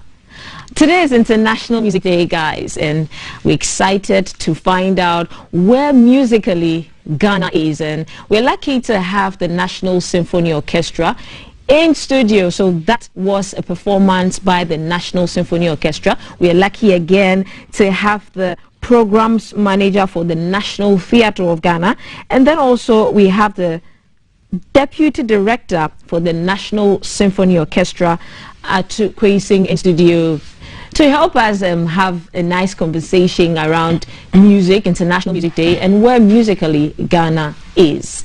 So welcome, gentlemen, to GTV Breakfast, our Yellow Couch. So I'm going to read a piece about the National Theatre because that's where I want to drive our conversation from. It was opened in 1992 to spearhead the theatre movement in Ghana by providing a multifunctional venue for concerts, dance, drama, and musical performances, screenplays, exhibitions, and special events. Also, the building houses 3 resident companies of the national, that is, the National Dance Company, the National Symphony Orchestra, and the National Theatre Players. Drama Company, yeah. Okay, so now, because it's just music, let's start with you, Atu. Where do we stand musically from your perspective? You mean the nation Ghana? Yes, Ghana. So fortunate for us. Somebody will say in Africa, Ghana is the gateway. Yes, Ghana is the exactly, gateway. And it's true. Because thinking of the independence we had earlier, and then as Kwame Nkrumah said, it must be linked throughout Africa. So Ghana is spearheading in everything. I would say that. And musically too, in music, we are up there. We are up there because I know that even Nigerians learned a lot from us, especially with our high life music. Yeah. So that's what I would say. Ghana is up there. It's up there, but we are not up there. No. The sky is the limit, so, you know. Okay, so but I'm sure this would be debatable if this, I mean, everybody would be, every country would try, every African country would try and clamor for the number one sport. Okay, it's natural. Okay, but then also music is a broad subject. In here, in Ghana, we have a couple of genres. We have high life, we have classical music, we have rap, we have dancehall. I mean, we have Afro soul, and in recent times we have quite a number of genres. How is classical music doing, specifically classical music? How's it doing? It's doing well because, for instance, the National Symphony Orchestra takes a lot of engagement. Okay, and our mandate also is to educate, entertain, and then promote our indigenous music. Yeah. So the orchestra per se has been doing this for quite a long time. It was formed in 1959 by the first president, Osagyefo Kwame Nkrumah, who asked Filbeho to form the orchestra. Okay, so since that time, the orchestra have been performing and then educating, do a lot of entertainment throughout. Okay, maybe when the National Symphony Orchestra was put together, and in the years after that, it was very, very vibrant, and we knew about. But I kid you not, if we have a survey outside on the streets of Accra, I kid you not, if we ask 10 people if they know about the National Symphony Orchestra and what it does, I kid you not again, 3 out of 10 would not know anything about it. And I'm going to speak to you now, William. Yeah. What is the National Theatre doing to push classical music, especially the National Symphony Orchestra? Okay. It's under your wing, you know. Yes. Yes. So yeah. All right. Thank you, Valerie. So this celebration, International Music Day, is one of the things that we are using as well to promote classical music as well, because you see, when Nkrumah had a vision of putting up the National Symphony Orchestra, it was not only to promote classical music and classical instruments, but also he says it was for Afro classical promotion of music. So it means he had the mindset of Afro and then the classical. So it was a blend. That's why you see the symphony orchestra not only playing classical music, but they play our folk music, even using the classical instruments. So that is one of the things we are doing as well. You know, so for this celebration of this day, we are moving from one TV station to other to also create awareness and also promote music as well. So that is one of the things that we are doing to, you know, for people to know about, you know, classical music and also promote music in general. Okay, but then that's just classical music, and then that's just one part. I've spoken to a lot of creatives, a lot of young people coming up, and most of them say that the National Theatre is not friendly to them. Most being it is too expensive, and then events and activities are saved. I mean, that's coming from them. But then from the horse's own mouth, is the National Theatre easily or readily accessible to young creatives who are coming up? Yes, very. We are very open to, you know, young creatives. Now, let me run you by some of the things we do. So, at the National Theatre, we have something we call Wednesday Theatre. And the whole idea of this Wednesday theater is to help, build new theater companies that are coming up. So every last Wednesday of the month, we provide the space for new groups, theater groups, to come and put up their pieces, and it's for free. We provide sound, we provide the space, and we provide logistics that they will need to do their production. So that's one of the things we do. We also have a platform for movie makers. So we have Movie Thursday, where we screen movies that people have made on Thursdays, last Thursday of the month. That is also for new movie filmmakers who are also coming into the industry. So there are a couple of things that we do, but people would, because you don't come around or you don't apply, and in everything you need to, if you want anything, you need to write for it. You need to bring a proposal, so we know that, oh, this is what you are bringing, it is good, and then we can sit and collaborate and look at how best we can help you put it out there. But people think, sorry to say, people think, because they have some creative stuff and things like that, they can walk in and then it is just being done. But you have to go through the right process. So sometimes we encourage people to write. You need to bring a proposal, put a proposal together, submit to the National Theatre. Then when it is viable, we look at it, and then we can talk and put the production up. Okay, so it is the National Theatre. You're approachable. So to the young creatives, the National Theatre is available. Just send in your proposals or walking to find out more information, and then hey, you might not be blocked. And then also, I got a few comments about the folks place at the National Theatre. Yeah, I'm a creative person. I love the creative arts industry, so permit me if I'm going to be on your case a bit more. The folks place is meant to showcase theatre and young creatives, but is it active? Is it open? Yes, very open. That's what. When was the last time an event was held at the folks place? Okay, so until COVID, the last time was in March 2020, and it was a Wednesday theater event. That's where we hold our mini events. So that's a space for the upcoming creatives to showcase anything they have in terms of music, drama, and dance. So that's where we hold our Wednesday theaters, our Movie Thursdays spaces, and we have something called High Life Time. Now we perform with what do you call it, security bands, and we host high life musicians. So the folks place is really used, and now with the pandemic still around, that is the ideal space for productions, because it's an open air theater as well. Right. Okay, I'm going to come back to you, Atu. Now, we do know that the National Symphony Orchestra is made up of a lot of instruments. Which ones are the most easily accessible, and can people come and learn how to play an instrument? We want to know everything about the National Symphony Orchestra, and since we are in a drive to make it attractive to the young creatives, you might want to shed some more light on. Okay, an orchestra is made up of. That's some of the instruments. Even here, we don't have all of them on board, but most part of it they are on board. The violin. Okay, the violin is made up of the first violin. When you come to the choir, we call it the treble or soprano.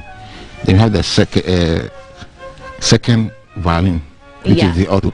Then the viola, which is the tenor, cello, which is the bass, and then we have the double bass. When we talk of double bass, it supports the bass in a deeper. So we say a second tone down. Okay, and an octave down, that makes it very thick. Okay, so it's a double bass. Then we have the percussion. Okay, the Western world, we have the timpani, the xylophone. They call it electric xylophone, but we have the local one, as everybody knows. And then we have included our local percussion, the drums. When we play the warrior, you heard it. Yes. Okay. Yes, so if you're a young person, you want to learn any of them, just come to the National Theatre. Okay. Before you continue, we have a message on our WhatsApp number. It says, Valerie, good morning to yourself and the panelists. Good morning to you. I'm an ardent fan of classical music and symphonies by, you have to help me with it, Tchaikovsky. Say that again. Tchaikovsky. Tchaikovsky, Mozart, and Jonan are some of my favorite tunes. My question is, how can one join the National Symphony Orchestra, and also how can one be trained to play the violin as well? This is from Isaac from New Botiano. Okay, so we have an institution, right, that educates or teaches people who want to learn the instrument. Okay. So just come to theater, as my brother said, they should come. So you can just walk into the National Theatre. Yes. If you want to play any instrument. Any instrument, just come. We have a school there. We have a school for that. Okay. Payments on everything, it's not free. Yes, it's not free. Okay, so when you do go to the National Theatre and inquire that you want to learn how to play an instrument, they're saying that there are facilities available, but remember, it isn't free. That's okay. It's moderate. It's moderate, they say. Yeah, well, it's moderate. Back to you and back to music. Lately, we've had debates about Ghanaian music, Nigerian music. We keep comparing the two. Now, there's an interesting development. There's a group of gospel musicians who, for the past 3 years, partnered with the symphony orchestra, and then it was amazing. Is that facility available too? And if there are high life artists, there are rap, gospel artists want to partner the symphony orchestra, can that be made possible? And if so, what are the processes to go through? Yeah, you see, one of the mandates of the symphony orchestra is to promote our music. Okay, so we do that. We've done that with Daddy Lumba before, Kodunchi, okay, yes, Kwabna, all right, and others. Right. So we are there for everything to promote our music. Okay, so he says thank you. So Isaac has his answer. Isaac says thank you. Do you think it is mandatory, or would you advise that every music artist in Ghana should learn how to play an instrument? Would you advise that? I'll take your views first before I come to you. Yeah, William, would you advise that? I don't think it's mandatory. I mean, it's we are all not the same. Some people are recording artists, whether you like it or not. They would still be recording artists. Some can also play instruments and also sing as well. So I mean, we are all not the same. So for me, I don't think it should be mandatory, or it is mandatory. Okay, that's your views. That's you share the same views. Let me educate a little. Okay. What makes you a musician? You see? Okay. Okay. The hotness. You compose. Right. As people say, you write music. Okay? Right. It's number one. And that's your instrument. Right. Your voice. It's also your instrument. Okay, then before you come to the created instrument. Okay. Sure. So you have an instrument so far as you're a musician. Right. So okay, what are some of the activities apart from the media tours? Are there other activities planned to celebrate International Music Day during the weekend? Other things planned? Not really. Like I said earlier, this celebration this year is geared towards, visiting TV stations and creating the awareness and promoting music.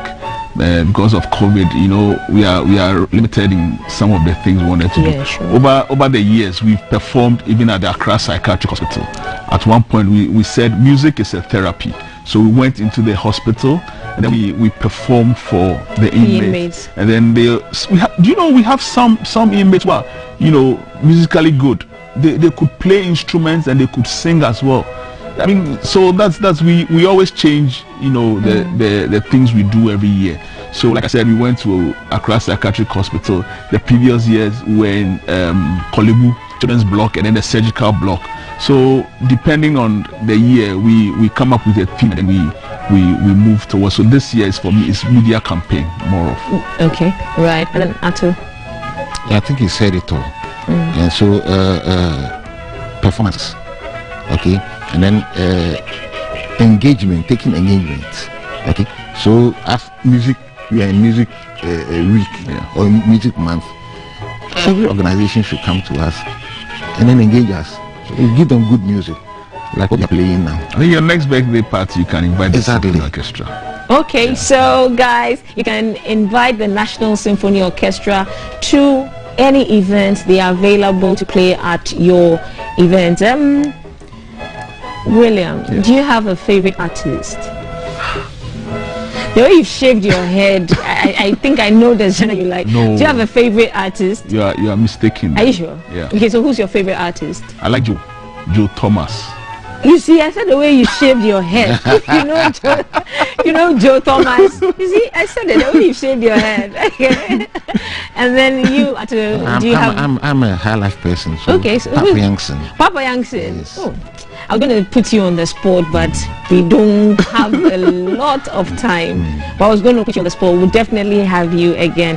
Thank you, gentlemen, for coming through. We wish you a great weekend, and hey, everything good for the National Theatre and the National Symphony Orchestra. So guys, we've been spending some time to have a schmoozing conversation around International Music Day, and we were joined by William Ashong, the Programs Manager for the National Theatre of Ghana, and the Deputy Director of the National Symphony Orchestra, Atu Singh, and we've been having a conversation on International Music Day. We are going to take a break, but like I promised when we began the show, we're going to be having a sit down and have a chit chat with Nigerian actor Jim Ike. He was my childhood crush. I don't know. I mean, hey ladies, it's going to be a ladies' affair today. I'm sorry, guys. And then we'll take a quick break. When we come back, we have Jim Ike in studio.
Live from GBC Studio 1, this is the Breakfast Show.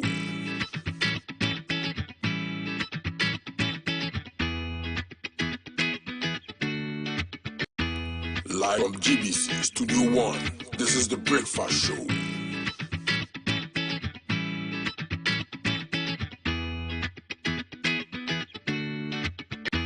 Live from GBC Studio 1, this is the Breakfast Show.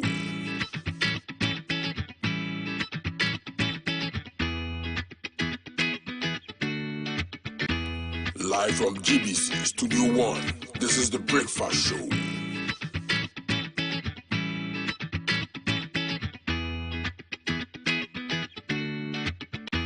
Live from GBC Studio 1, this is the Breakfast Show.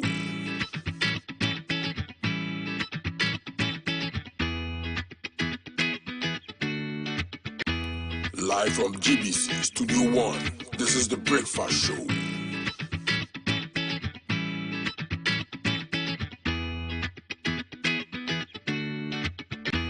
Live from GBC Studio 1, this is the Breakfast Show.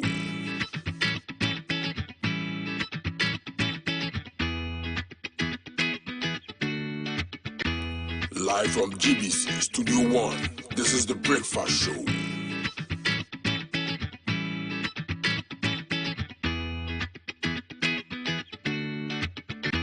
Live from GBC Studio 1, this is the Breakfast Show.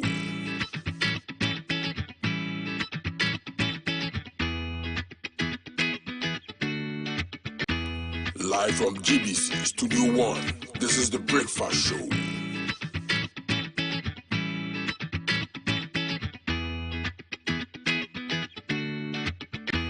Live from GBC Studio 1, this is the Breakfast Show.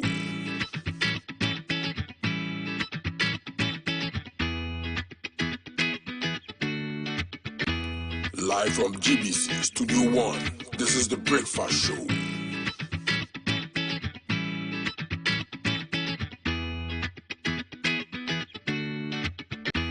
Live from GBC Studio 1, this is the Breakfast Show.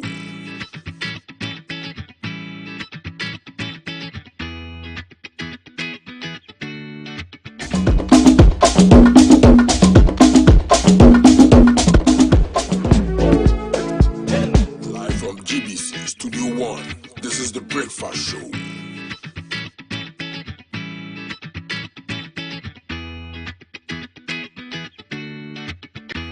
Live from GBC Studio 1, this is the Breakfast Show.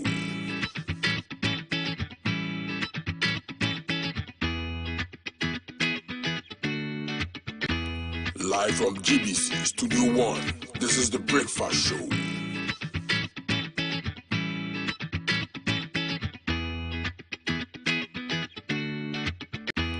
Live from GBC Studio 1, this is the Breakfast Show.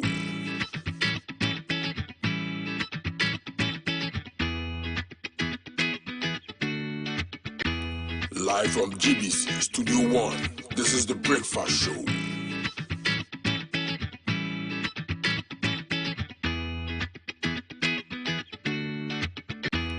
Live from GBC Studio 1, this is the Breakfast Show.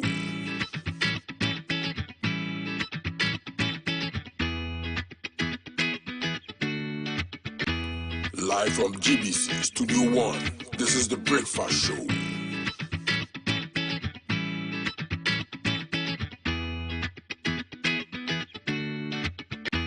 Live from GBC Studio 1, this is the Breakfast Show.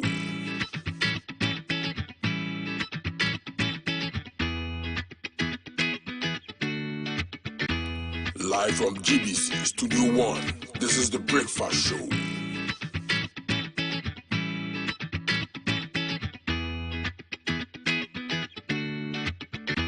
Live from GBC Studio 1, this is the Breakfast Show.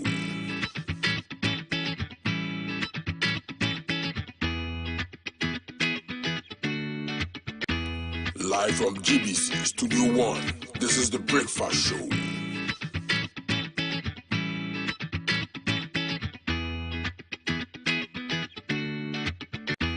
Live from GBC Studio 1, this is the Breakfast Show.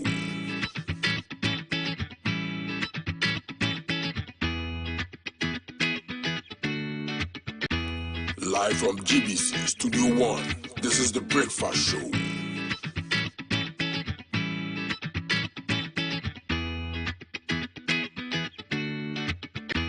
Live from GBC Studio 1, this is the Breakfast Show.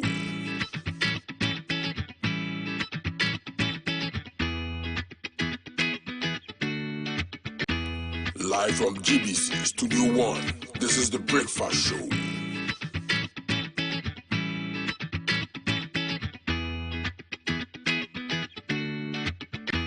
Live from GBC Studio 1, this is the Breakfast Show.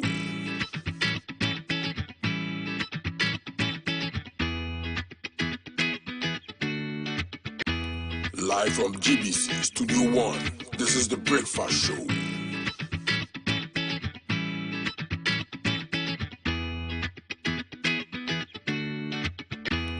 Live from GBC Studio 1, this is the Breakfast Show.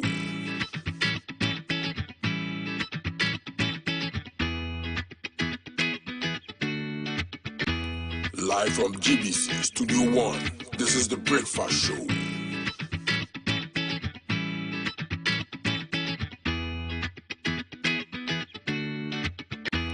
Live from GBC Studio 1, this is the Breakfast Show.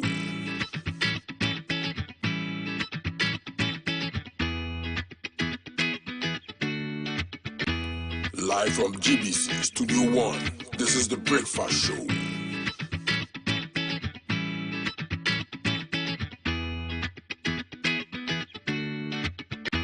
Live from GBC Studio 1, this is the Breakfast Show.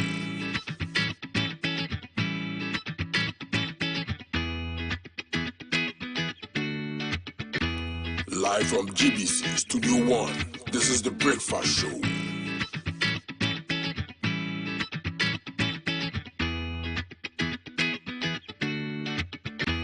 Live from GBC Studio 1, this is the Breakfast Show.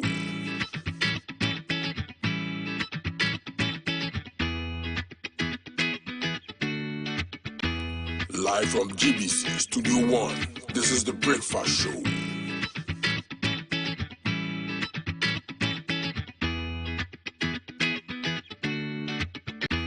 Live from GBC Studio 1, this is the Breakfast Show.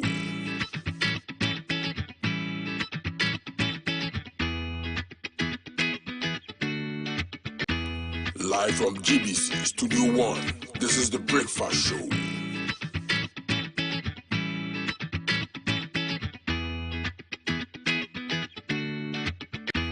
Live from GBC Studio 1, this is the Breakfast Show.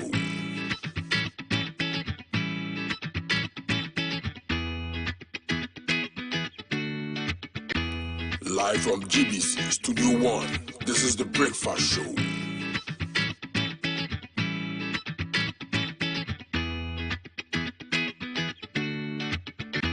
Live from GBC Studio 1, this is the Breakfast Show.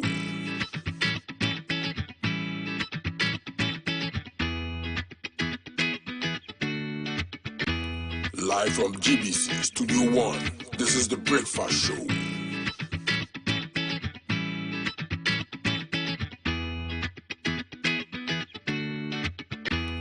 Live from GBC Studio 1, this is the Breakfast Show.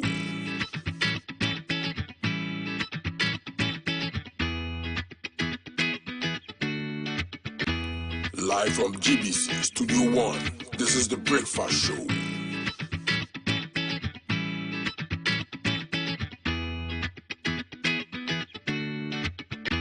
Live from GBC Studio 1, this is the Breakfast Show.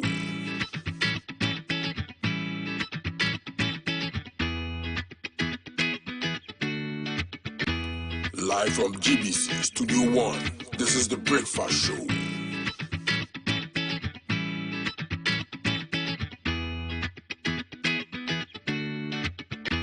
Live from GBC Studio 1, this is the Breakfast Show.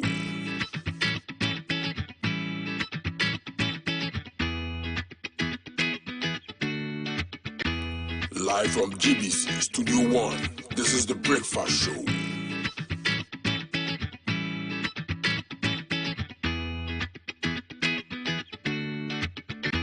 Live from GBC Studio 1, this is the Breakfast Show.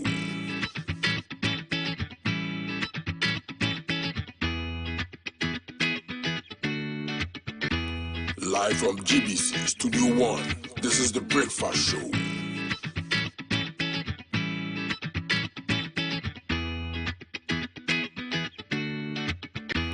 Live from GBC Studio 1, this is the Breakfast Show.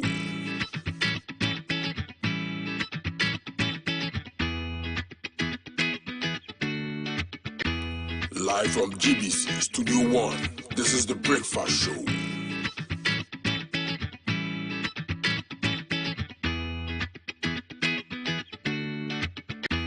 Live from GBC Studio 1, this is the Breakfast Show.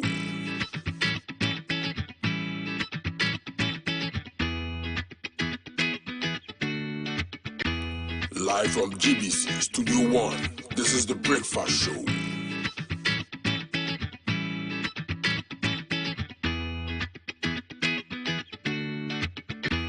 Live from GBC Studio 1, this is the Breakfast Show.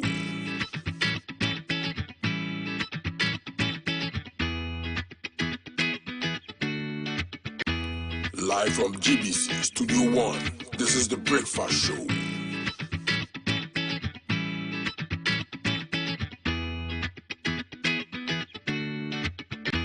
Live from GBC Studio 1, this is the Breakfast Show.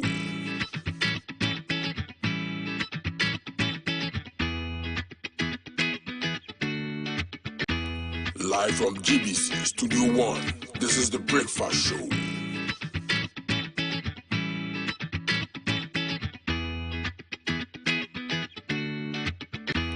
Live from GBC Studio 1, this is the Breakfast Show.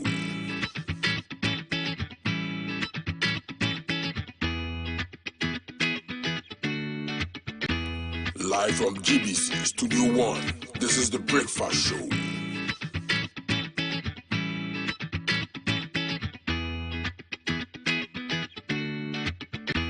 Live from GBC Studio 1, this is the Breakfast Show.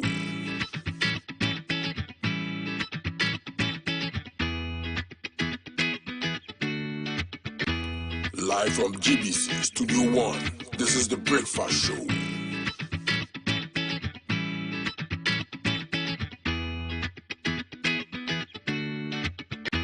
Live from GBC Studio 1, this is the Breakfast Show.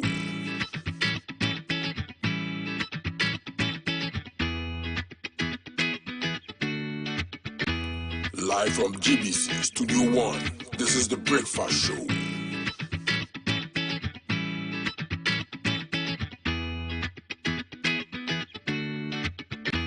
Live from GBC Studio 1, this is the Breakfast Show.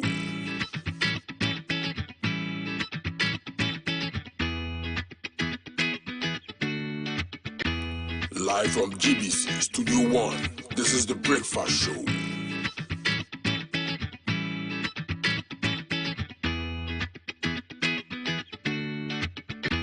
Live from GBC Studio 1, this is the Breakfast Show.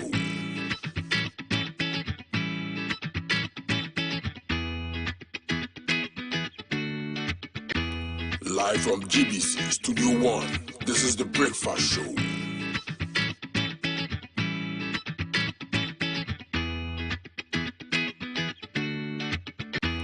Live from GBC Studio 1, this is the Breakfast Show.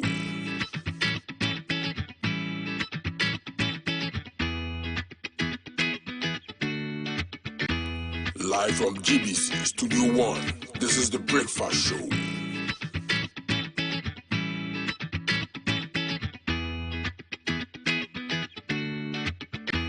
Live from GBC Studio 1, this is the Breakfast Show.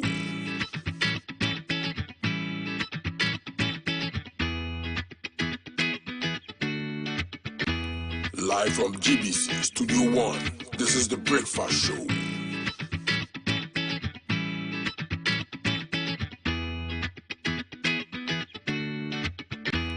Live from GBC Studio 1, this is the Breakfast Show.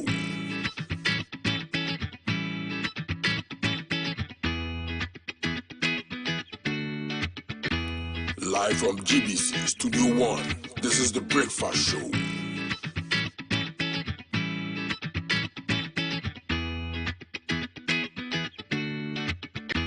Live from GBC Studio 1, this is the Breakfast Show.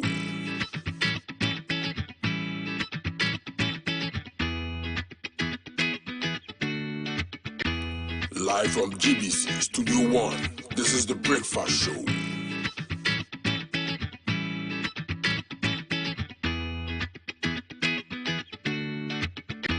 Live from GBC Studio 1, this is the Breakfast Show.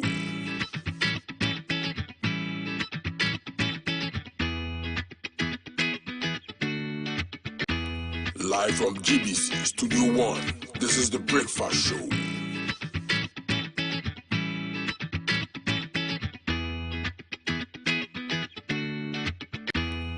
Live from GBC Studio 1, this is the Breakfast Show.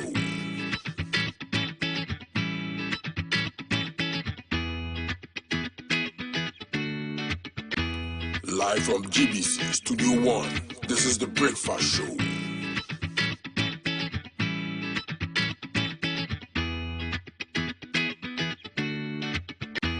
Live from GBC Studio 1, this is the Breakfast Show.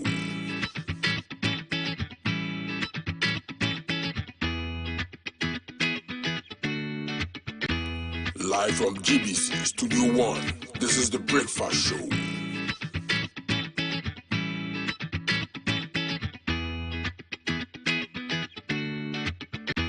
Live from GBC Studio 1, this is the Breakfast Show.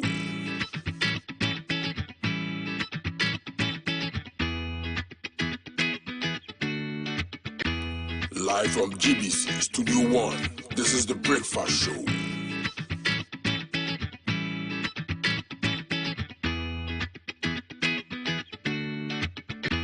Live from GBC Studio 1, this is the Breakfast Show.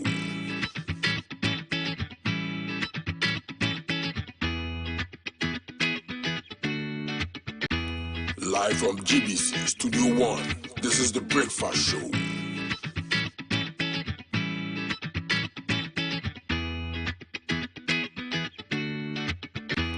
Live from GBC Studio 1, this is the Breakfast Show.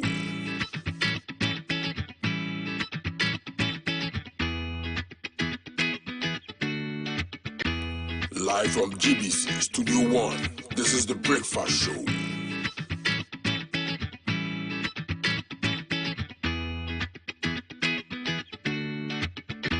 Live from GBC Studio 1, this is the Breakfast Show.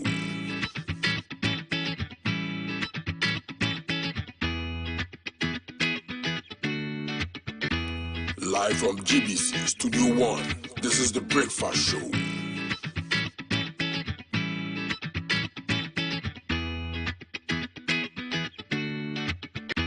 Live from GBC Studio 1, this is the Breakfast Show.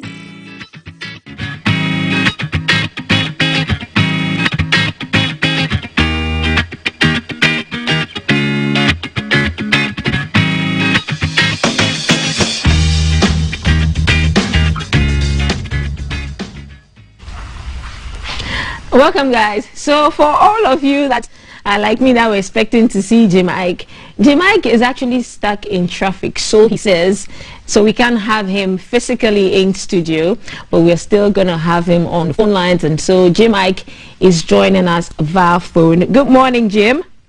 Good morning. How's it going? Jim, see, I have to be honest with you. You should come in studio. See the number of people who are here, all dressed up, waiting to take pictures. People who have had crashes on you from like ages. Jim Ike, why didn't you wake up early small? I can make up for all of that. Everybody come. Okay, why now? Tomorrow. You know, I just didn't anticipate because of the traffic. When did our car start having this kind of legal traffic? It's really illegal to set up for appointments 3 hours beforehand. I thought if we set up an hour and a half before, we left here about 7:30.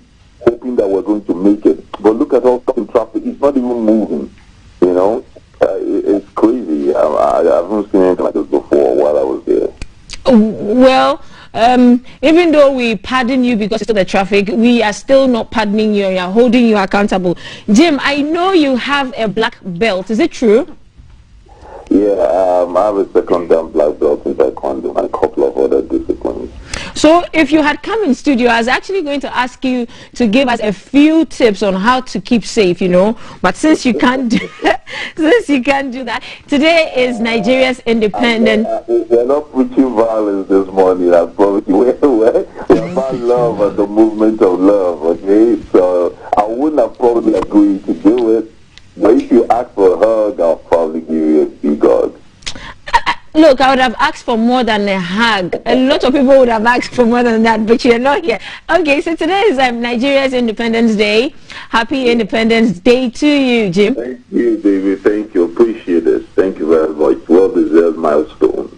So listen, all the things I was going to ask you if you were here, I'm still going to ask you anyway. I was going to ask you to sing the... Can will reprogram this. I can always come out first thing tomorrow morning, or I can come out immediately after the premiere tomorrow. We're all meeting at the premiere tomorrow, remember, it's for 4 p.m. right there at your building. Yes. Okay, so we might be able to yes. We'll talk to your road manager and your team, and then we'll find what we can put together. But Jim, I'm still going to put you on the spot on the phone. Can you sing the Nigerian anthem? Please don't Google. I hope there's nobody around you. Can you sing it on spot, please? Absolutely. Okay. Rise the compatriots, Nigerians all obey to serve our fatherland with trust and hope obey. This one nation bounding heroes' paths will never be in vain. To serve with height of mind, one nation bounding freedom, peace and unity. Thank you. That's a quick one. Let me speak Nigerian language. You tried, Sha. Okay. Why are you in Ghana? We know that you are trying to educate and shame people who bully people. And then the movie Bad Comments is out, Jim. Tell us what inspired this. I mean, cyberbullying has been around since the internet, actually. Why now? A good time to have that conversation from so many divides. A time where the CEO of Google is distancing his integrity from the internet, saying that it's now become the bed hive of idiots. A time where a whole nation is busy banning an entire platform just because the president doesn't see certain things that it's fit. A time when the millennials of a nation, the youth of a nation, rose up in one on a vocal voice to denounce the leadership and the kind of treatment that is meted to them just because they look a certain way. Sure. The use of the internet was almost as a tool of that protest, of that persuasion. The time when it has become culturally cool to project hatred and misogynist of all kinds, it's a time when that conversation should be held at a high times. So I thought it's time we create a movie not just to entertain, but to chronicle that space and give people an understanding of what it means to be in that space at all. So it's a very important narrative to be had now. Right. And then this movie, Bad Comments, is also your debut as an executive producer, is it not? Yes, I produced 3 films in the course of my career. This is the first executive produced film. Right. And so what are some of the setbacks you encountered while putting the movie together? Being behind the camera is a whole different jungle for being in front. Being in front of the camera, let's just say that it is the Versace of the trade, where you get to choose, whatever it is that pleases you, that is your pleasure. Behind is a whole different scenario. You are the receiving end now. And so I was multitasking at the very worst. I was the lead actor. I was the executive producer. I was the producer. I was the car props. I pulled out, the whole car you saw. I had probably about cars worth of almost 2 billion naira under my care at that time. I was a property manager. I was my own stylist. I was, it was just a mountain of responsibilities. So I'm mentally prepared for it. I knew there would be ups and downs. I knew that it would be extremely, not just psychologically challenging, but also the whole accounting of it. We cut our budget 5 times. Right. Because I won't stop recreating. I won't stop, tearing down scenes and reshooting. I won't stop so many other things that I think at the end of the day brought Bad Comments to the position it is now. Simply the best film that's ever been created from our stables. And so says the pundits and the experts and the critics. That wasn't my view. Right. Jim, I wish we could have a lot more time, but since you've promised to come in person tomorrow or a day we schedule with your team, we'll be holding your word to that. But I found something very interesting. On your Instagram, you have 2.3 million followers. people who love you. You're following one person, and that's Bad Comments, the movie. Yeah, ask why. Well, Bad Comments is a business of the moment. I'm going to follow Bad Comments if it makes people happy. So by January, okay? So, but for now, you see, for me, the social media space is a marketplace. There's no personal interest whatsoever. It has no picture of my kids. It has no picture of my exes. It has no picture of my current situations, my businesses. Anything that one or the other defines the narrative of where I am. It has no business there. So that is basically how much I think of that platform. If you have a personal relationship with me, I don't think that it has to be validated on social media. Absolutely. There are people that have access to me that can call me 247, people that I'll take a bullet for. I don't even follow them. They're not on social media. I don't post anything about them. I think it's an invasion of privacy in every sense of the word. And, you go that route. Right. So if I have something to market, I have an opinion I want to throw out, I have some interest that my opinion is needed, and I have a business I want to front or represent a brand, it is strictly what it is. It's an office, an online office. Right. And so to James fans, he says that the reason why he's following only one person, that is an online office. You can get access to him. I mean, people who know him can get access to him via phone. And then, Jim, we cannot leave you. You're tagged as Nollywood's bad boy. I'm very interested in that part. Nollywood's bad boy. Do you accept that name, that nickname? No. There's a context. That defines people's narrative. Everything in this world is totally created by perception. Okay. When you say advertisement, what do you call it? In every potent term, it is seen as subtle seduction. For me, that's what it is. The bad boy image was the seduction of the moment. It was the advertisement of the moment. When we started this industry, don't forget that we didn't have sponsors. We had no celebrity management, so to speak. Jim, I'm sorry I have to cut you off because my producer is in my ear, but we have word from your team that you're going to be live in studio on Monday. I need you to confirm that on national television before you do us today. You're not nice, Carl. You're putting me on the spot. Monday, what time? Monday, 9 a.m. sharp. If you come early enough, we can have coffee before we come on the air. 9 a.m. 9 a.m. Can I do tomorrow 9 a.m.? My word, I will come tomorrow 9 a.m. Okay, so that's Jim's word, but then we'll have to talk to our producers. 9 a.m. Jim. Regardless. Producer, you listen to me. I am going to be there. Make it happen. Make it happen. I don't know what's going to happen, but make it happen. 9 a.m. tomorrow, I'll be there. I have a very important meeting on Monday that might take me to Kumasi. So I don't want to take chances and disappoint my dear people one more time. But tomorrow, 9 a.m., I'll be at that studio by 7:30. Okay, we have your word for 9 a.m. tomorrow. We're still going to talk with the team. I will be at the studio by 7:30, darling.